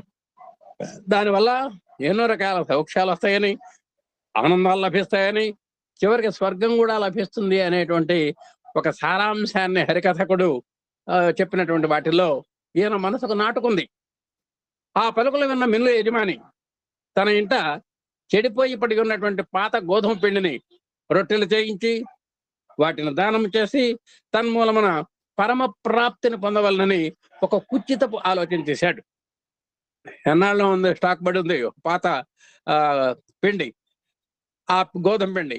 దాంతో ఆ గోధుమ పిండి అట్టాకు బయట పారేసే దానికంటే హాయిగా రొట్టెలు చేసి దానం చేస్తే మంచిది అని ఒక ఆలోచన చేశాడండి. మర్నాడు ఎన్నో నెలల నుండి, సంవత్సరాల నుండి కూడాను మూలపడి ఉన్న గోధుమ పిండి సంచులను బయటికి తీసి ఆ పిండితో రొట్టెలు చేయించి ప్రతిదినము 5-6 పెట్టడం ప్రారంభించాడు. దీంట్లో కష్టమైంది ఏం లేదు. తీశాడు, రొట్టెలు తయారు చేస్తున్నాడు, హాయిగా రోజుకి ఒక 5-6 దానం చేస్తున్నాడండి. అంటే అన్నదానం చేస్తే మనకు ఎన్నో ఆనందాలు లభిస్తాయి, సర్వ సౌఖ్యాలు లభిస్తాయి, చివరికి స్వర్గం ప్రాప్తి లభిస్తుంది అనేటువంటిది ఈయన యొక్క లక్ష్యం, ఈయన యొక్క ఎయిమ్ అనమాటది. నిజానికి ఆ పిండిని చీమలు పురుగులు కూడా ఆశించవు. నిజంగా చీమల పుట్ట దగ్గర పడేసినా సరే ఆ గోధుమ పిండిని ఆ చీమలు కూడా దాని యొక్క మొహం చూసే పరిస్థితి లేదు. అంటే చీమలకు పురుగులకు కూడా పనికిరా అనేటువంటి ఆ గోధుమ పిండి అనమాటది. అలాంటి పిండితో రొట్టెలు చేయించి రోజుకు 4 దానం చేస్తున్నాడు మనవాడు. అతని భార్య మహాగుణవంతురాలు, మహాభక్తురాలు, త్యాగి కూడాను. ఆమె పని చేస్తున్నటువంటి అంటే తన భర్త గారు చేస్తున్నటువంటి పాడు పనికి మనస్సులో బాధపడి, నాథా మన ఇంట్లో మంచి కొత్త గోధుమ పిండి ఎంతో ఉన్నది కదా, ఆ పిండితో రొట్టెలు చేసి ఒకరిద్దరికి పెట్టిన చాలు, వాళ్ళు సంతోషంగా తింటారు, అది పవిత్రమైనటువంటి దానం అవుతుంది, ఫలప్రదం అవుతుంది. ఇట్టి పురుగులు పట్టినటువంటి పిండితో రొట్టెలు చేసి దానము చేయటం వలన ఏమి ప్రయోజనము? ఆ రొట్టెలు తినవాళ్ళు రోగాలకు గురవుతారు. మీరు చేస్తున్నటువంటి ఈ దానం వల్ల లేనిపోని కర్మలు కట్టుకోవటం తప్ప మనకు దక్కే ఫలం ఏమాత్రము ఉండదు అని బోధిస్తూ వచ్చింది. ఏమంటే మన దగ్గర మంచి పిండి ఉంది, మీరు 5-6 పెడుతున్నారు ఈ పనికిరాని పిండితో రొట్టెలు చేయించి. అలా కాకుండా మంచి గోధుమ పిండితో ఒకరిద్దరికి మాత్రమే తృప్తిగా పెడదాం, మనకెంతో చక్కగా ఉంటుంది. మీరు చేస్తున్నటువంటి పని నాకు నచ్చలేదు, ఇది మహాపాపం కూడా. ఎవడైనా దుర్మరణం పాలైతే ఆ పాపం మనకు చుట్టుకుంటుంది. ఇప్పుడు ఉన్న పాపాలు కాకుండా మరో కొంత పాపం మనకు వచ్చేటువంటి పరిస్థితి ఉంది, ఫలితం ఏం దక్కదు, వద్దు నాసా అని ఆమె భర్తకు పాపం ప్రియమారా చెప్పింది. ఆ బోధల వల్ల ప్రయోజనం కనబడకపోవటం చేత చూడండి, కానీ అతడు ఆమె మాటలను ఏమాత్రము లెక్క చేయలేదు. అసలు వింటే ఆయన గొప్పతనం ఏముంది అక్కడ? వెళ్ళ తన బోధల వల్ల ప్రయోజనం కనబడకపోవటం చేత ఆమె ఒకనాడు అదే పిండితో రొట్టెలు చేసి తట్టలో ఉంచి భోజనానికి వచ్చినటువంటి పతి ముందర పెట్టింది. ఏమో తెలివి తక్కువదా, ఈయన సంగతి ఏంటో కాస్త గుణపాఠం చెప్పాలి అనుకుంది. వెంటనే అదే పిండితో రొట్టెలు చేసింది కమ్మగా ఉన్నాడు. తట్టలో, రాయలసీమలో తట్ట అంటే కంచం, ఆ కంచంలో ఉంచింది. భోజనానికి వచ్చినటువంటి పతి ముందర పెట్టిందండి. అతడు ఆ రొట్టెలు చూచి, ఏమిటి పౌడర్ రొట్టెలు నాకు పెట్టావు అని చాలా కోప్పడ్డాడు. చూడంగానే తెలిసింది తాను పంచుతున్నటువంటి రొట్టెలు ఈ రొట్టెలు ఒకే సాకారంగా ఉన్నాయి. ఓహో, ఇది ఆ పిండితో చేసినటువంటి, ఆ పాడుబడినటువంటి పిండితో చేసినటువంటి రొట్టెలు అని ఆయనకి తెలిసి, ఏడు నాకు ఇలాంటి రొట్టెలు పెట్టామని కోప్పడ్డాడు. అప్పుడు ఆమె చల్లని మాటలతో చెప్తూ వచ్చింది, నాథా, ఈ లోకములో చేసినటువంటి కర్మలకు ఫలితము మనం స్వర్గలోకంలోనూ నరకంలోనూ అనుభవించవలసి వస్తుంది. చక్కగా చెప్పింది. ఈ అవశ్యమన భోక్తవ్యం కృతం కర్మ శుభాశుభం అని చక్కగా చెప్పింది. ఏమండి, మనం ఏ పాడు పని చేసినా సరే, మంచి పని చేసినా ఆ ఫలితాలు మనం వచ్చే జన్మలో మనం అనుభవించవలసి వస్తుంది. ఏ విత్తనము నాటుకుందామో అట్టి మొక్కలే మొలుస్తాయి. లోకంలో ఇది అందరికీ తెలిసిందే. ఏ విత్తనం నాటితే ఆ విత్తనమే, ఆ చెట్టే మొలుస్తుంది తప్ప వేరే చెట్టు రాదు కదా. ఏ విత్తనము నాటుకుందామో అట్టి మొక్కలే మొలుస్తాయి. కనుక మీరు ఈనాడు చేసేటువంటి దానము చాలా క్రూరమైనటువంటిదిగా ఉంటున్నది. కాబట్టి మీరు ఆ పాతబడినటువంటి పురుగులు పెట్టినటువంటి ఆ గోధుమ పిండితో రొట్టెలు చేసి దానం చేయటం చాలా క్రూరమైనటువంటి చర్య అంది. ఈ ఫలితం మీకు తిరిగి నరకలోకంలో రాక తప్పదు. మీరు ఈనాడు ఏదో రొట్టెలు దానం చేస్తున్నామని సంకలు కొట్టుకోవటం కాదు. ఈ పాపపు కర్మని మీరు ఎప్పుడైనా సరే అనుభవించి తీరాలి. ఆ కర్మఫలం మీరు అనుభవించక తప్పదు. ఈ నరకలోకంలో మీకు ఇట్టి రొట్టెలే పెట్టడానికి పూనుకుంటారు. సాక్షాత్ యమలోకంలోకి వెళ్ళినా సరే ఆ యమభటులు ఇలాంటి రొట్టెలే మీకు మళ్ళీ పెడతారు. ఆనాడు మీరు క్రొత్తగా ఇట్టి రొట్టెలు తినాలంటే చాలా కష్టపడతారు. కాబట్టి ఒకవేళ రేపు మీరు స్వర్గానికో నరకానికో వెళ్ళాలి కాబట్టి అక్కడ రొట్టెలు తినాల్సినటువంటి పరిస్థితి వస్తుంది. కాబట్టి వాళ్ళు పెట్టేటువంటి రొట్టెలు కూడా మీలాంటి రొట్టెలే కనుక అలాంటి రొట్టెలు తినటం ఇప్పుడే అలవాటు చేస్తే మీకు ఇబ్బంది లేకుండా ఉంటుంది అని నేను ఆ పాడుబడినటువంటి గోధుమ పిండితో రొట్టెలు చేసి మీకు పెడుతున్నాను అని చాలా చక్కగా చమత్కారంగా సరసంగా చెప్పింది ఆమె. మీరు కొత్తగా ఇటు రొట్టెలు తినాలంటే చాలా కష్టపడతారు. ఈనాటి నుంచి ప్రాక్టీస్ కావటం మంచిది. కాబట్టి ఇప్పుడిప్పుడే కాస్త రోజుకోటి చొప్పున తింటుంటే ఆ నరకలోకానికి వెళ్ళినప్పుడు మీకు ఇలాంటి గోధుమ రొట్టెలే పెట్టినప్పుడు మీకు ఏమి ఇబ్బంది లేకుండా ఓహో ఇవన్నీ మనం లోగడ తినవే, ఇవి కొత్తవేమీ కాదు అనేటువంటి చక్కగా చింత లేకుండా మీరు తినడానికి అవకాశం ఉంటుంది. కాబట్టి దానికోసం ప్రాక్టీస్ మీకోసం మీకు ఈ రొట్టెలు పెడుతున్నాను అంది.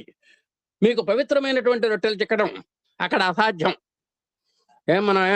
మన కాంధారి హోటలు మనోరమ హోటల్లో లాగా ఉండవు. ఆ నరకంలో పెట్టేటువంటి రొట్టెలు ఇవి ఇలాగే ఉంటాయి. కనుక ఇట్టి రొట్టెలు తినడం అలవాటయ్యే నిమిత్తమై మీకు సహాయంగా నేనే తరఫీదు చేస్తూ వస్తున్నాను. కాబట్టి మీకు అలాంటి రొట్టెలు యమలోకంలో తినబోయేటువంటి రొట్టెల యొక్క నమూనాలు ఇప్పుడు మీకు నేను చేసి పెడుతున్నాను. దీనివల్ల ప్రాక్టీస్ చేసుకుంటే మీకు నరక ప్రాప్తి లభించినప్పుడు ఆ రొట్టెలు తినడం పెద్ద కష్టం అనిపించదు. ఇదంతా కూడా జస్ట్ ప్రాక్టీస్. ఈ మాటలతో అతని బుర్ర గిర్రను తిరిగింది. అంటే ఏదైనా తనదాకా వస్తే కానీ తెలియదు. ఏదైనా సరే చాలా మందికి సలహా ఇస్తుంటాం మనం, కానీ అదే సలహా మనం పాటించాల్సి వచ్చినప్పుడు మనం ప్రాణం మీదకి వస్తుంది. కాబట్టి ఇక గాంధీని మహాత్ముడు దేనికన్నాం? ఆయన అన్నది ఆచరించాడు కాబట్టి మహాత్ముడు అన్నాం. ఎప్పుడైనా లోకంలో అంతే, నువ్వు ఉపదేశం కాదు గొప్పతనం, ఆ ఉపదేశంలో ఒక్కటైనా సరే. గీత కూడా ఏం చెబుతోంది? 700 శ్లోకాలు నువ్వు ఆచరించక్కర్లేదు, ఒక్క శ్లోకాన్ని తీసుకో, ఒక్క శ్లోకాన్ని నువ్వు అమలు పెట్టు చాలు. నా జీవితంలో ఒక్క శ్లోకాన్ని నేను అనుసరించాను, ఆచరించాను, మరి అనుభూతి పొందాను అనేటువంటి తృప్తి నీకు చాలు అని చెబుతోంది. కాబట్టి ఈ మాటలతో అతని బుర్ర గిర్రం తిరిగింది. ఈనాడు మనము ఎట్టి కర్మలు ఆచరించమో భవిష్యత్తులో అట్టి ఫలితములనే మనము అనుభవించవలసి వస్తుంది. చక్కగా చెప్పారు. మనం ఈనాడు మంచి కర్మలు చేసుకుంటే ఈనాడు మనం హాయిగా కాలు మీద కాలేసుకొని ఏసీ రూమ్లో కూర్చొని భార్యా బిడ్డలతో చిరునవ్వులు చిందిస్తూ సరస సల్లాపాలతో మనం భోజనం చేసేటువంటి యోగ్యత కలుగుతుంది. కానీ పాపకర్మలు చేస్తే మనం అందరం కూడా ఇప్పుడు ఆ కిటికీలో నుంచి చూశారని చెప్పారు మొన్న ఎవరో, ఆ స్వామివారు వేయం చేసి ఉన్నప్పుడు కారుణ్యానంద స్వామివారు వేయం చేసి ఉన్నటువంటి దాంట్లో కిటికీలో నుంచి చూస్తే వాళ్ళు మెతుకుల కోసం వెతుక్కుంటున్నారని చెప్పారు. అంటే ఇది వీళ్ళు పూర్వజన్మలో బాగా పారేశారయ్యా, ఆ పారేసినటువంటి వాటిని ఇప్పుడు వెతుక్కుంటున్నారన్నారు. కాబట్టి ఏ కర్మ చేస్తామో ఆ కర్మ ఫలం తప్పదు. చెడ్డ పని చేసి మంచిని చెందలేరు, మంచి పని చేసి కీడును కాంచలేరు, నిమ్మమును నాట చూత ఫలంబుగా కనునే, చూతమును నాట నిమ్మ ఫలంబుగనునే చెప్పారు. చెడ్డ పని చేస్తే మనం మంచిని పొందలేము, అలాగే మంచి కర్మ చేస్తే అసలు కీడును చూడాల్సినటువంటి అవసరం కూడా లేదు. ఎలా అంటే నిమ్మం అంటే నిమ్మ వృక్షాన్ని కనుక నాటితే ఆ మామిడి వృక్షం అవుతుంది. అది మనం నాటింది నిమ్మ విత్తనం, వచ్చేది నిమ్మ చెట్టు. కానీ మామిడి వృక్షం ఎట్లా వస్తుంది? అలాగే చూతాన్ని నాటాం అంటే మామిడి విత్తనాన్ని నాటాం, లేకపోతే మామిడి టెంకని మనం విత్తనాన్ని నాటాం, మరి అది నిమ్మకాయ వృక్షం అవుతుందా? కాదు. కాబట్టి ఏ విత్తనం నాటుతామో ఆ చెట్టే మనం చూడగలుగుతాము, ఆ చెట్టు యొక్క ఫలాలనే మనం పొందగలుగుతాము.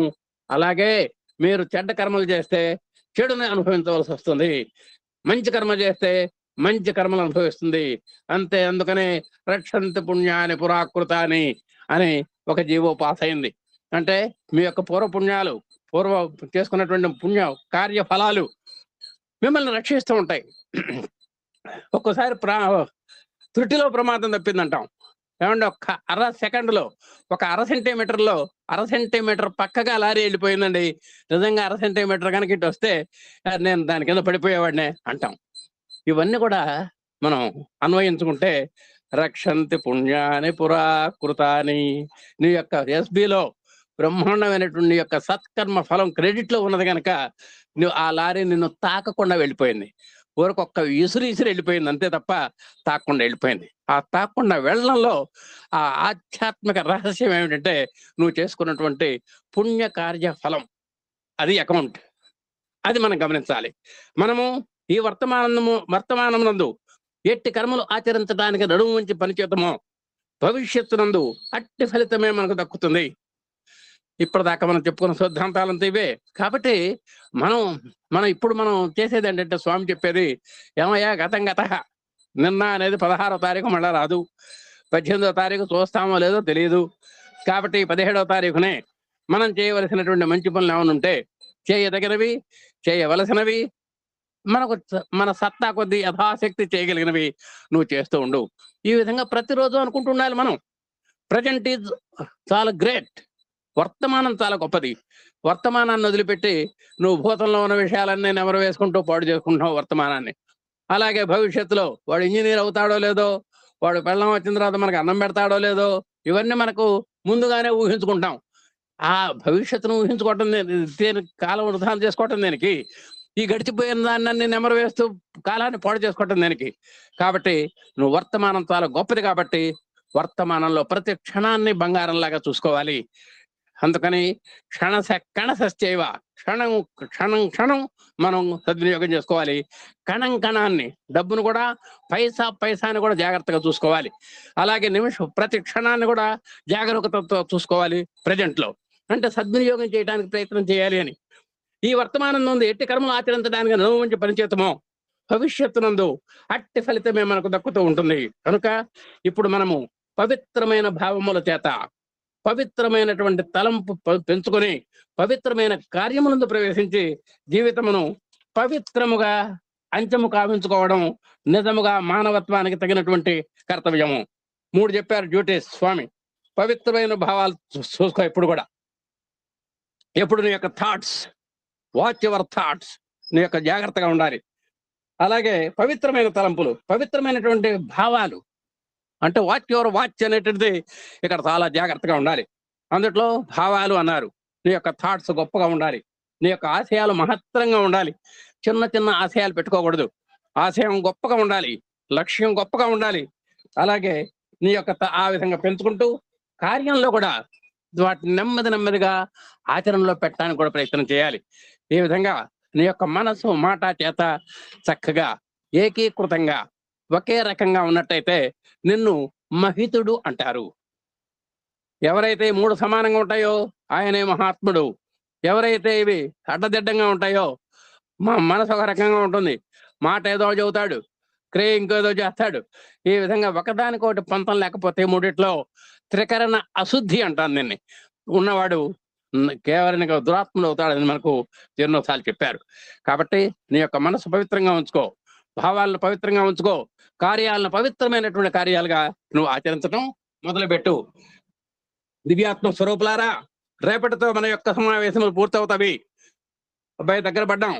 30 రోజుల్లో 29 రోజులు గడిపేసాము. ఇప్పటికీ ఇంకొక రోజు మాత్రమే ఉంది. మీరు తిరిగి మీ స్వస్థానములు చేరవలసి ఉంటుంది. మీరంతా కూడా మీ యొక్క నేటివ్ ప్లేసెస్కి వెళ్ళిపోతారు. ఇక్కడి నుంచి మీరు వెళ్ళిన తర్వాత అక్కడ పవిత్రమైనటువంటి జీవితాన్ని, కొంతవరకు ఆదర్శమైనటువంటి జీవితాన్ని గడపడానికి తగినటువంటి శక్తి సామర్థ్యములు అభివృద్ధి పరచుకోవాలి. కాబట్టి మీరు వెళ్ళిన తర్వాత మీరు వచ్చేటప్పుడు ఏ విధంగా ఉన్నారో అక్కడికి వెళ్ళిన తర్వాత మీలో కొంత మార్పు రావాలి. అక్కడ పవిత్రమైనటువంటి జీవితాన్ని గడపాలి. ఇప్పటిదాకా గడిచినటువంటి జీవితం ఒక రకంగా ఉండాలి. రేపటి నుంచి మీరు వేసేటువంటి ప్రతి అడుగులో మార్పు కనపడవాలి, పరివర్తన కనపడాలి. అక్కడ పవిత్రత సంతరించుకోవాలి, కొంతవరకు ఆదర్శం కనపడాలి. అలాంటి జీవితాన్ని మీరు గడపాలి.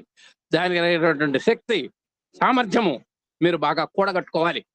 ఇక్కడ ఉండినంత వరకు మాత్రమే ఈ పవిత్రమైన భావములు ఉండి అతడికి వెళ్ళిన తర్వాత ఆ పరిసర ప్రాంతములు పురస్కరించుకొని మీ భావములు మారిన ఇంతకాలముగా మీరు ఇక్కడ పడిన శ్రమ సార్థకము కానేరదు. మీరంతా ఇక్కడ మంచి ట్రైన్ అప్ అయ్యారు, ఎన్నో మంది మహత్తరమైనటువంటి ఉపన్యాసాలు విన్నారు, ఎన్నెన్నో భావజాలాన్ని సంతరింపజేసుకున్నారు, మనసులో పుణికి పుచ్చుకున్నారు, హృదయంలో ప్రతిష్ఠితం చేసుకున్నారు, చెవులతో పవిత్రీకరణ చెందారు. అన్ని కూడా ఇక్కడ మీ యొక్క అన్ని అంతఃకరణాలన్నీ కూడా పవిత్రం చేయడం జరిగింది.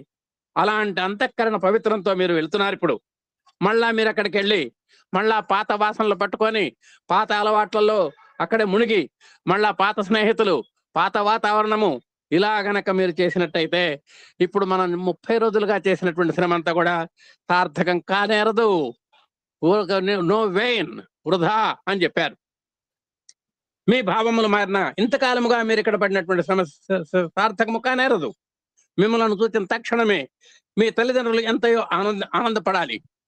పుట్టపర్తిలో అంటే బృందావనంలో 30 రోజులు మా వాడు స్వామి యొక్క మాటలు విని స్వామి యొక్క భావాలను సంతరింపజేసుకొని ఇక్కడికి వస్తున్నాడు అంటే అంతఃకరణ పవిత్రుడై వస్తున్నాడు అని మీ నాన్నగారు అమ్మగారు చాలా సంతోషపడాలి. పాత భావాలు, రోత భావాలు మీలో లేకుండా చూసుకోవాలి. ఇప్పటిదాకా మనలో పేరుకుపోయి ఉన్నాయి. వాటినన్నిటినీ చేజే దుర్జన సంసర్గం అన్నారు. కాబట్టి ఆ విధంగా అవన్నిటినీ, ఆ పాత రోత భావాలన్నింటినీ చేజా వదిలేసేయాలి. మీలో కలిగినటువంటి ఒక నూతనమైనటువంటి ఉత్తేజాన్ని మీరు మీ తల్లిదండ్రులకు నిరూపించాలి. అమ్మా, స్వామి ఎంతో ఎనర్జీ మాకు ప్రతిష్ఠింపజేశారు, కొంత శక్తినిచ్చారు, అదంతా కూడా యాక్టివేట్ అయింది మా శరీరంలోనూ మా మనసుల్లోనూ, అదంతా కూడా నిబిడీకృతమైంది స్వామి ఆవహించినటువంటి శక్తి. అలాంటి శక్తితో మేము వచ్చాము అనేటువంటి సంతృప్తి మీకు కలగాలి, ఆ చూచే వాళ్ళకు కూడా కలగాలి. ఈ వర్క్షాప్కు వచ్చినటువంటి డొక్కుకారులు తిరిగి అదే రీతిగా ఇంటికి తీసుకొని పోతే ఇక వర్క్షాప్ పంపినటువంటి ఫలితం ఏంటి? మీరంతా కూడా వర్క్షాప్కి వచ్చారు, సత్యసాయి వర్క్షాప్కి వచ్చారు అంటే ఎక్కడో కొంత లోపాలు ఉండటం వల్ల ఆ లోపాలు సరి చేసుకోవడానికి వచ్చారు. అంటే ఒక రకంగా చెప్పాలంటే మీరంతా కూడా డొక్కు కారు అనుకోండి. కాసేపు ఒక డొక్కు కారుగా వచ్చారు, మళ్ళా డొక్కు కారుగా వెళితే ఉపయోగం ఉంది. కాబట్టి ఆ డొక్కు కారుని అందమైనటువంటి సుందరమైనటువంటి మంచి యాక్టివేషన్ కలిగినటువంటి కారుగా, మంచి కండిషనల్ పొజిషన్లో ఉన్నటువంటి కారుగా మీరు తీసుకెళ్ళాలి. కాబట్టి ఇలాంటి వర్క్షాప్కి వచ్చి మీరు పాత డొక్కు కారుని తీసుకెళ్తే ఉపయోగం ఉంది. మీరు నేటి నుండి కూడాను ఈ పాత సంబంధమైనటువంటి రోత సంబంధమైనటువంటి బోల్ట్స్ అవన్నీ వదిలేసేయండి. పార్ట్స్, ఎన్నో దుర్భావాలతో కూడినటువంటి భాగాలు ఉన్నాయి, నట్స్, స్క్రూస్, పిన్స్ అన్నీ ఇక్కడ బృందావనంలోనే వదిలిపెట్టి నూతనమైనటువంటి పార్ట్స్ ధరించిపోవాలి. ఆ కారులో పాతయన్నీ తీసేసాం, ఆ వర్క్షాప్లో తీసేసి మంచి కొత్త పార్ట్లు వేయించాం. ఇప్పుడు కారు మంచి అందంగా ఉంది, రంగు కూడా వేయించాం. పైగా కారు మంచి నిగనగలాడుతోంది, అందంగా ఉంది, సౌష్ఠవంగా ఉంది. లేదు గట స్టీరింగ్ పట్టుకుంటే పరిగెత్తే స్థాయిలో ఉంది. ఆ విధంగా మీరు పార్ట్స్ మార్చుకున్నటువంటి కారు ఏ విధంగా అయితే వెళ్తుందో మీరు కూడా మీ అవయవాల్లో మార్పు చెందినటువంటి ఒక నూతనమైనటువంటి వ్యక్తిగా మీరు అక్కడికి వెళ్ళాలి. మీలో కలిగినటువంటి పవిత్ర భావాలు, మీ జీవితమునకు నూతనముగా వచ్చినటువంటి కళ ఇతరులకు స్పష్టంగా గోచరించాలి. సత్యసాయి స్టూడెంట్, ఇతను బృందావనం నుంచి వచ్చాడండి నిన్ననే ఈ కుర్రాడు అనగానే మీలో ఒక ఆరా కనబడాలి. స్వామి యొక్క ఆశీస్సులు 30 రోజుల పాటు ఆయన యొక్క వచనామృతం, ఎంతో మంది మంచి పండితులు ప్రకాండులైనటువంటి వాళ్ళ యొక్క ఉపన్యాస సారాలు పుణికిపుచ్చుకున్నటువంటి విద్యార్థిగా మీరు మంచి నెగనెగనాడాలి, సౌష్ఠవంగా కనపడాలి, ఒక తేజస్సుతో కనపడాలి. మీలో ఇదంతా కూడా ఒక ప్రచ్ఛన్నమైనటువంటి కాంతి ఉట్టిపడాలి. అలా ఉండాలి మీరంతా కూడా. ఓహో, నిజంగా సత్యసాయి స్టూడెంట్ ఇట్లా ఉండాలి కాబోలు అనేటువంటిది అర్థం కాని వాడికి కూడా ఏదో ఒక అగోచరమైనటువంటి ఒక స్ఫూర్తి, ఒక కాంతి మీరు రగిల్చగలగాలి. మీ జీవితంలో నూతనంగా వచ్చిన కళ ఇతరులకు స్పష్టంగా గోచరం కావాలి.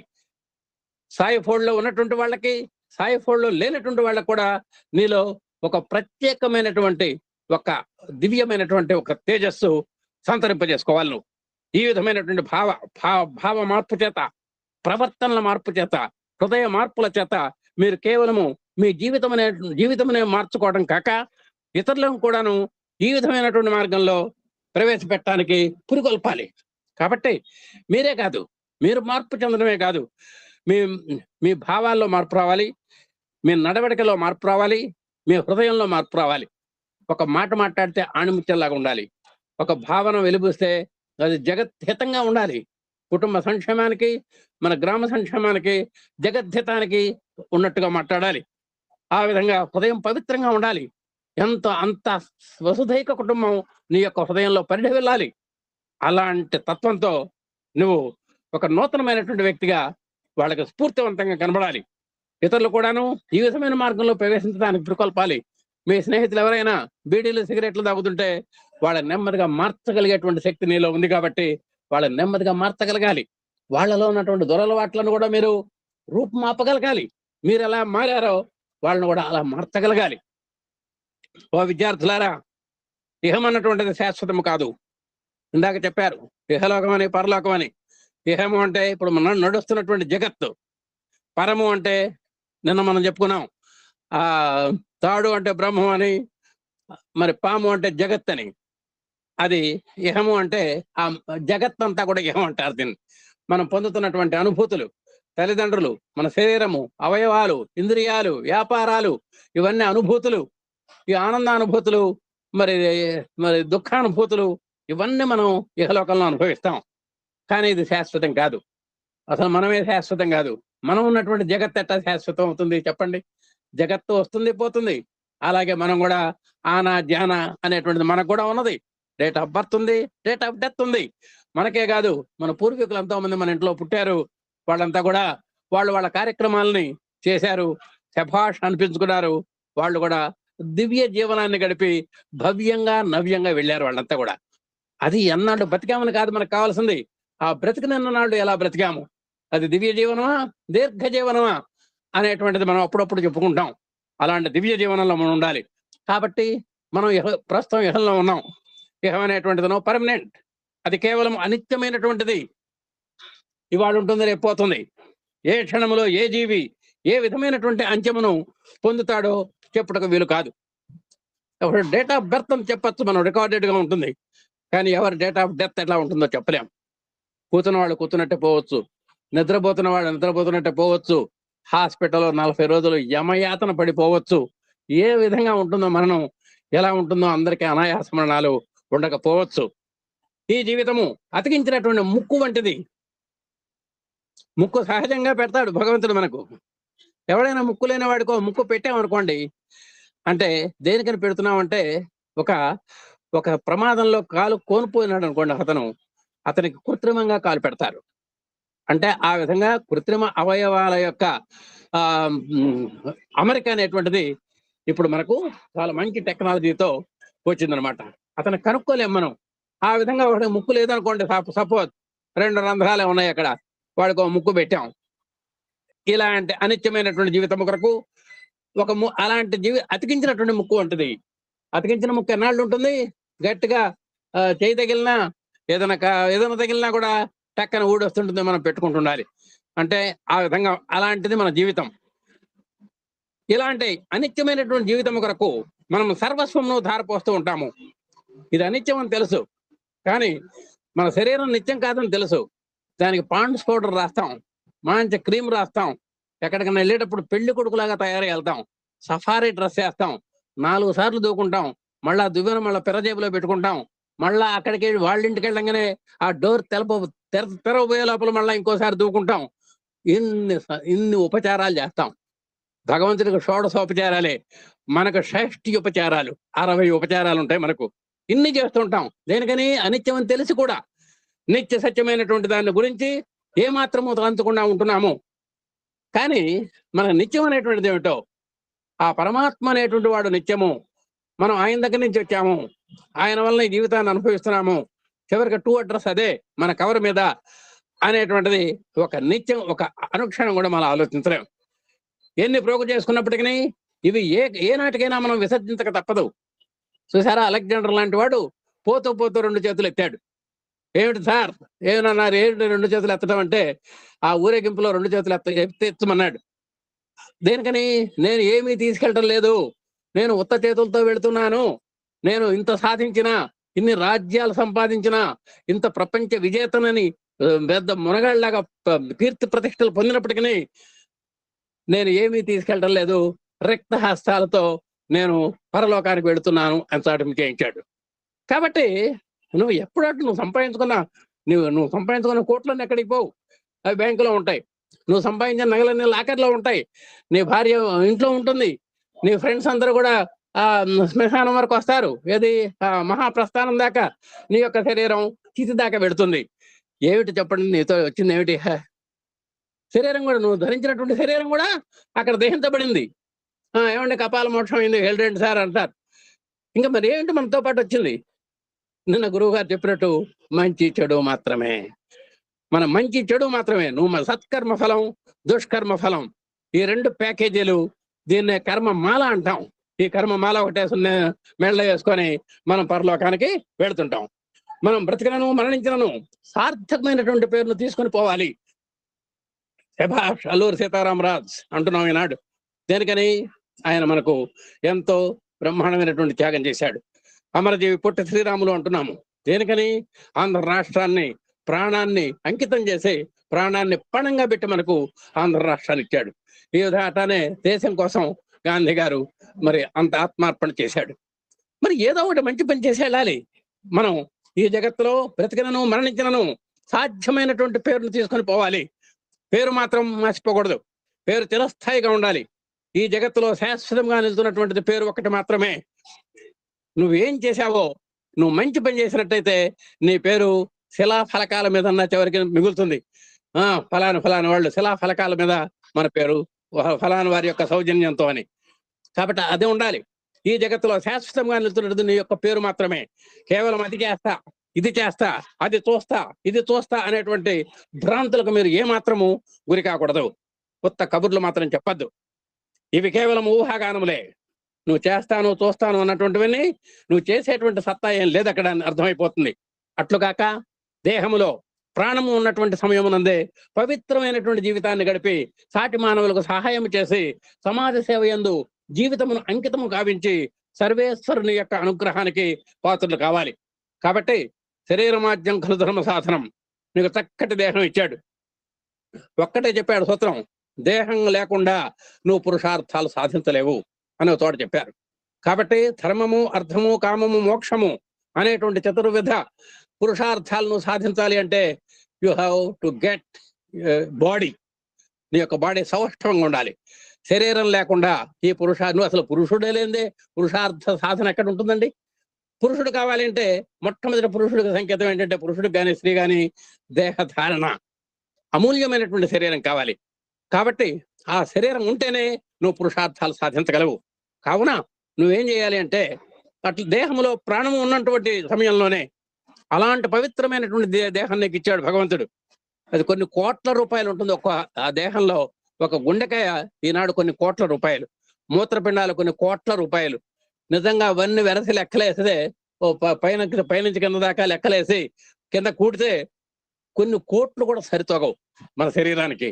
అంత కోట్లాది రూపాయలైనటువంటి శరీరం. అట్లాంటి వాడిని మనం ఒక్కోసారి మన పిల్లాడిని వేధవా అంటాం. మనం అలాంటి కోటాను కోట్ల రూపాయల శరీరం కలిగినటువంటి మన బుడ్డాన్ని మనం మూడు అక్షరాలు తిట్టేస్తాం.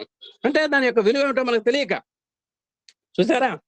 అలాగే ఆ దేహం ఉన్నప్పుడే నువ్వు పవిత్రమైనటువంటి జీవితాన్ని గడపాలి. మానవ సేవయే మాధవ సేవ, సహాయం చేయాలి.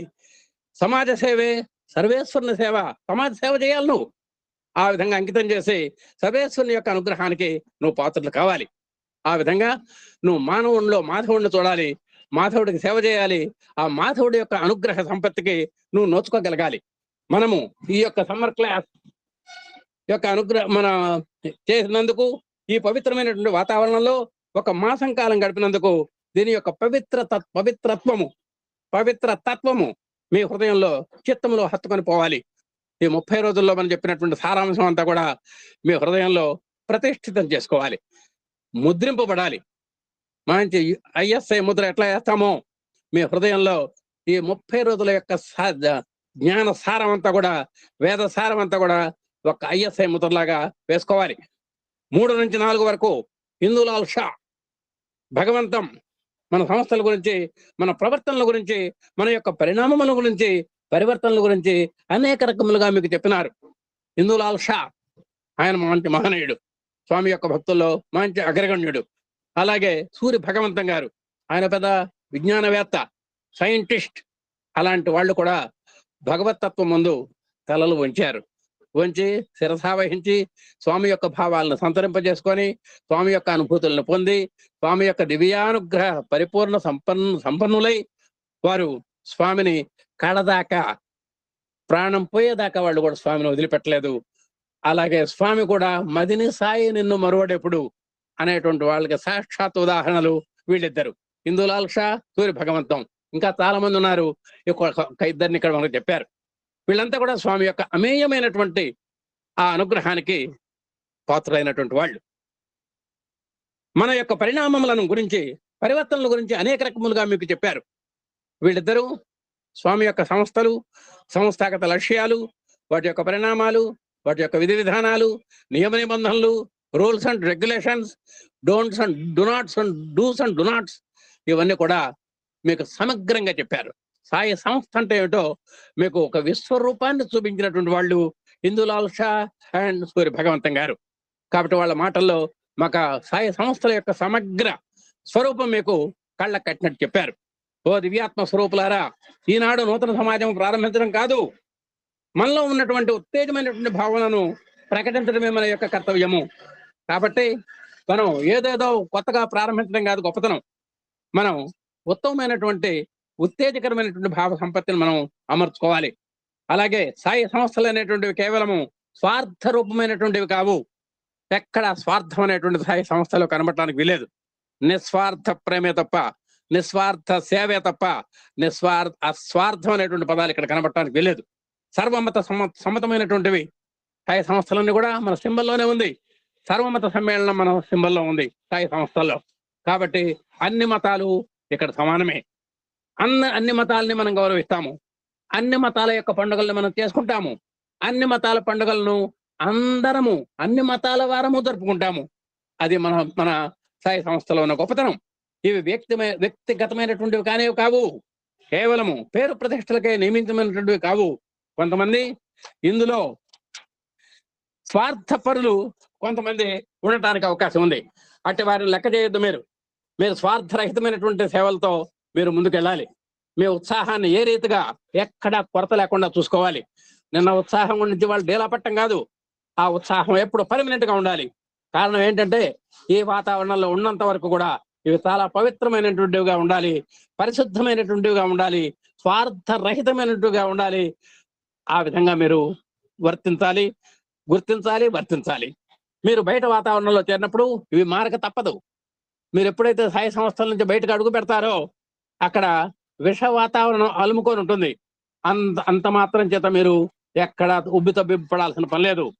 అతట కూడాను ఇటు పవిత్రమైనటువంటి సంస్థలతో సంబంధం ఉండినప్పుడు ఎంతవరకైనా మీరు మీ యొక్క పవిత్ర భావాలు మారకుండా ఉండటానికి ప్రయత్నించవచ్చును.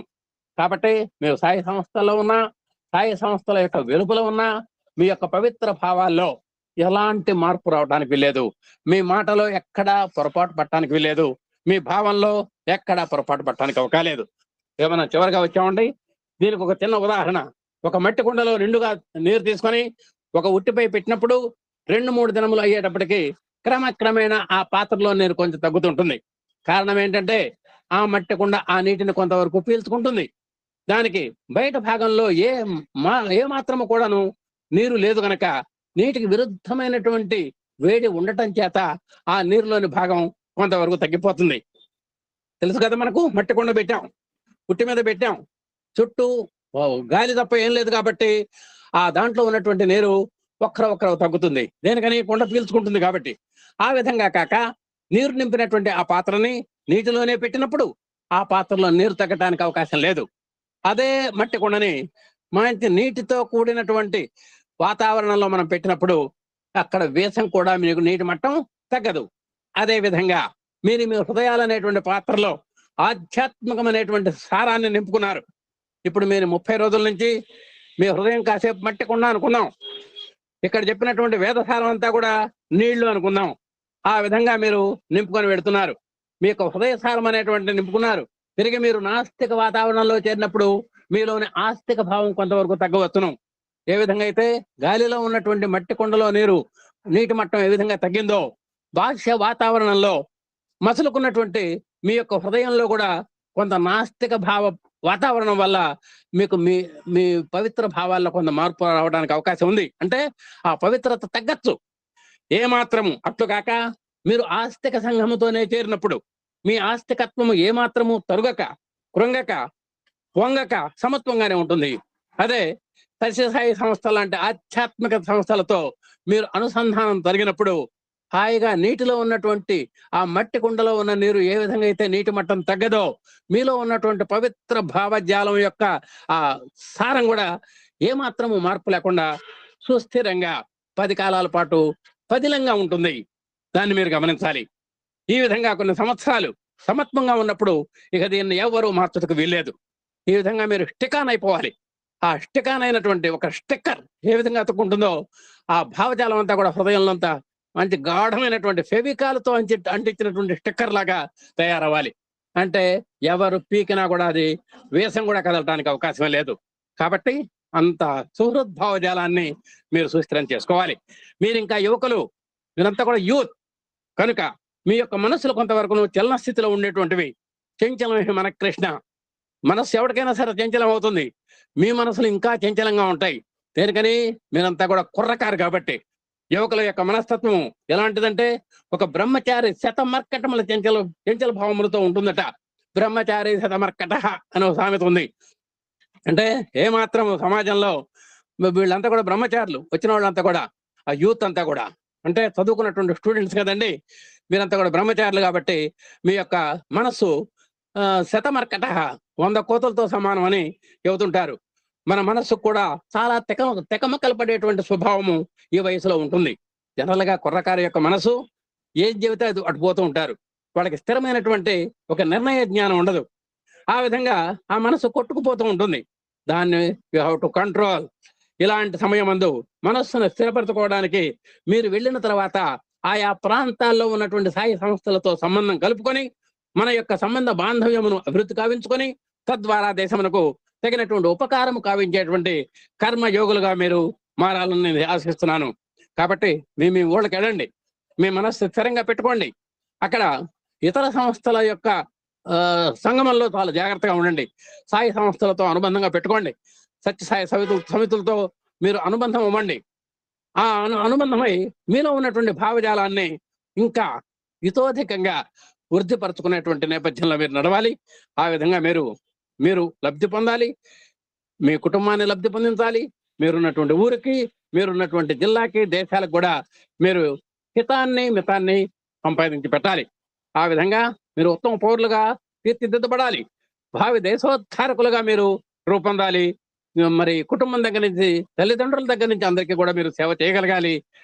మీ పేరు ప్రఖ్యాతులు సువర్ణాక్షరాలతో చరిత్రలో లిఖింపబడాలి అని నేను కోరుకుంటున్నానని ఎంతో ఆశీర్వచనాలు ఇచ్చి ఈ దేశంలో తగినటువంటి ఉపకారం కావించే కర్మయోగులుగా మీరు మారాలని నేను ఆశిస్తున్నాను. కాబట్టి మంచి మీరు పటిష్టమైనటువంటి కర్మయోగులుగా మీరు ఉండాలని కోరుకుంటున్నాను అని చెప్తూ స్వామి ఎన్నో భావాలు తెలియజేశారు. ఈరోజు జీవీఎన్ రత్నం గారి ద్వారా మరి మా ద్వారా కొన్ని విశేషాలు చెప్పగలటానికి అవకాశం అనుగ్రహించినందుకు స్వామివారికి, అలాగే ఒక అవకాశ వేదిక ఏర్పరిచి మమ్మల్ని ఎంతో ఉత్సాహంగా ప్రోత్సాహంగా చెబుతున్నటువంటి నేపథ్యానికి పునాది వేసినటువంటి ఎమ్మెల్యే గారికి, దంపతులకు హృదయపూర్వక ధన్యవాదాలు చేసుకుంటూ మీరందరూ ప్రేమగా విన్నందుకు మీకు కూడా సాయిరాం చెప్పుకుంటూ జై సాయిరాం, జై జై సాయిరాం.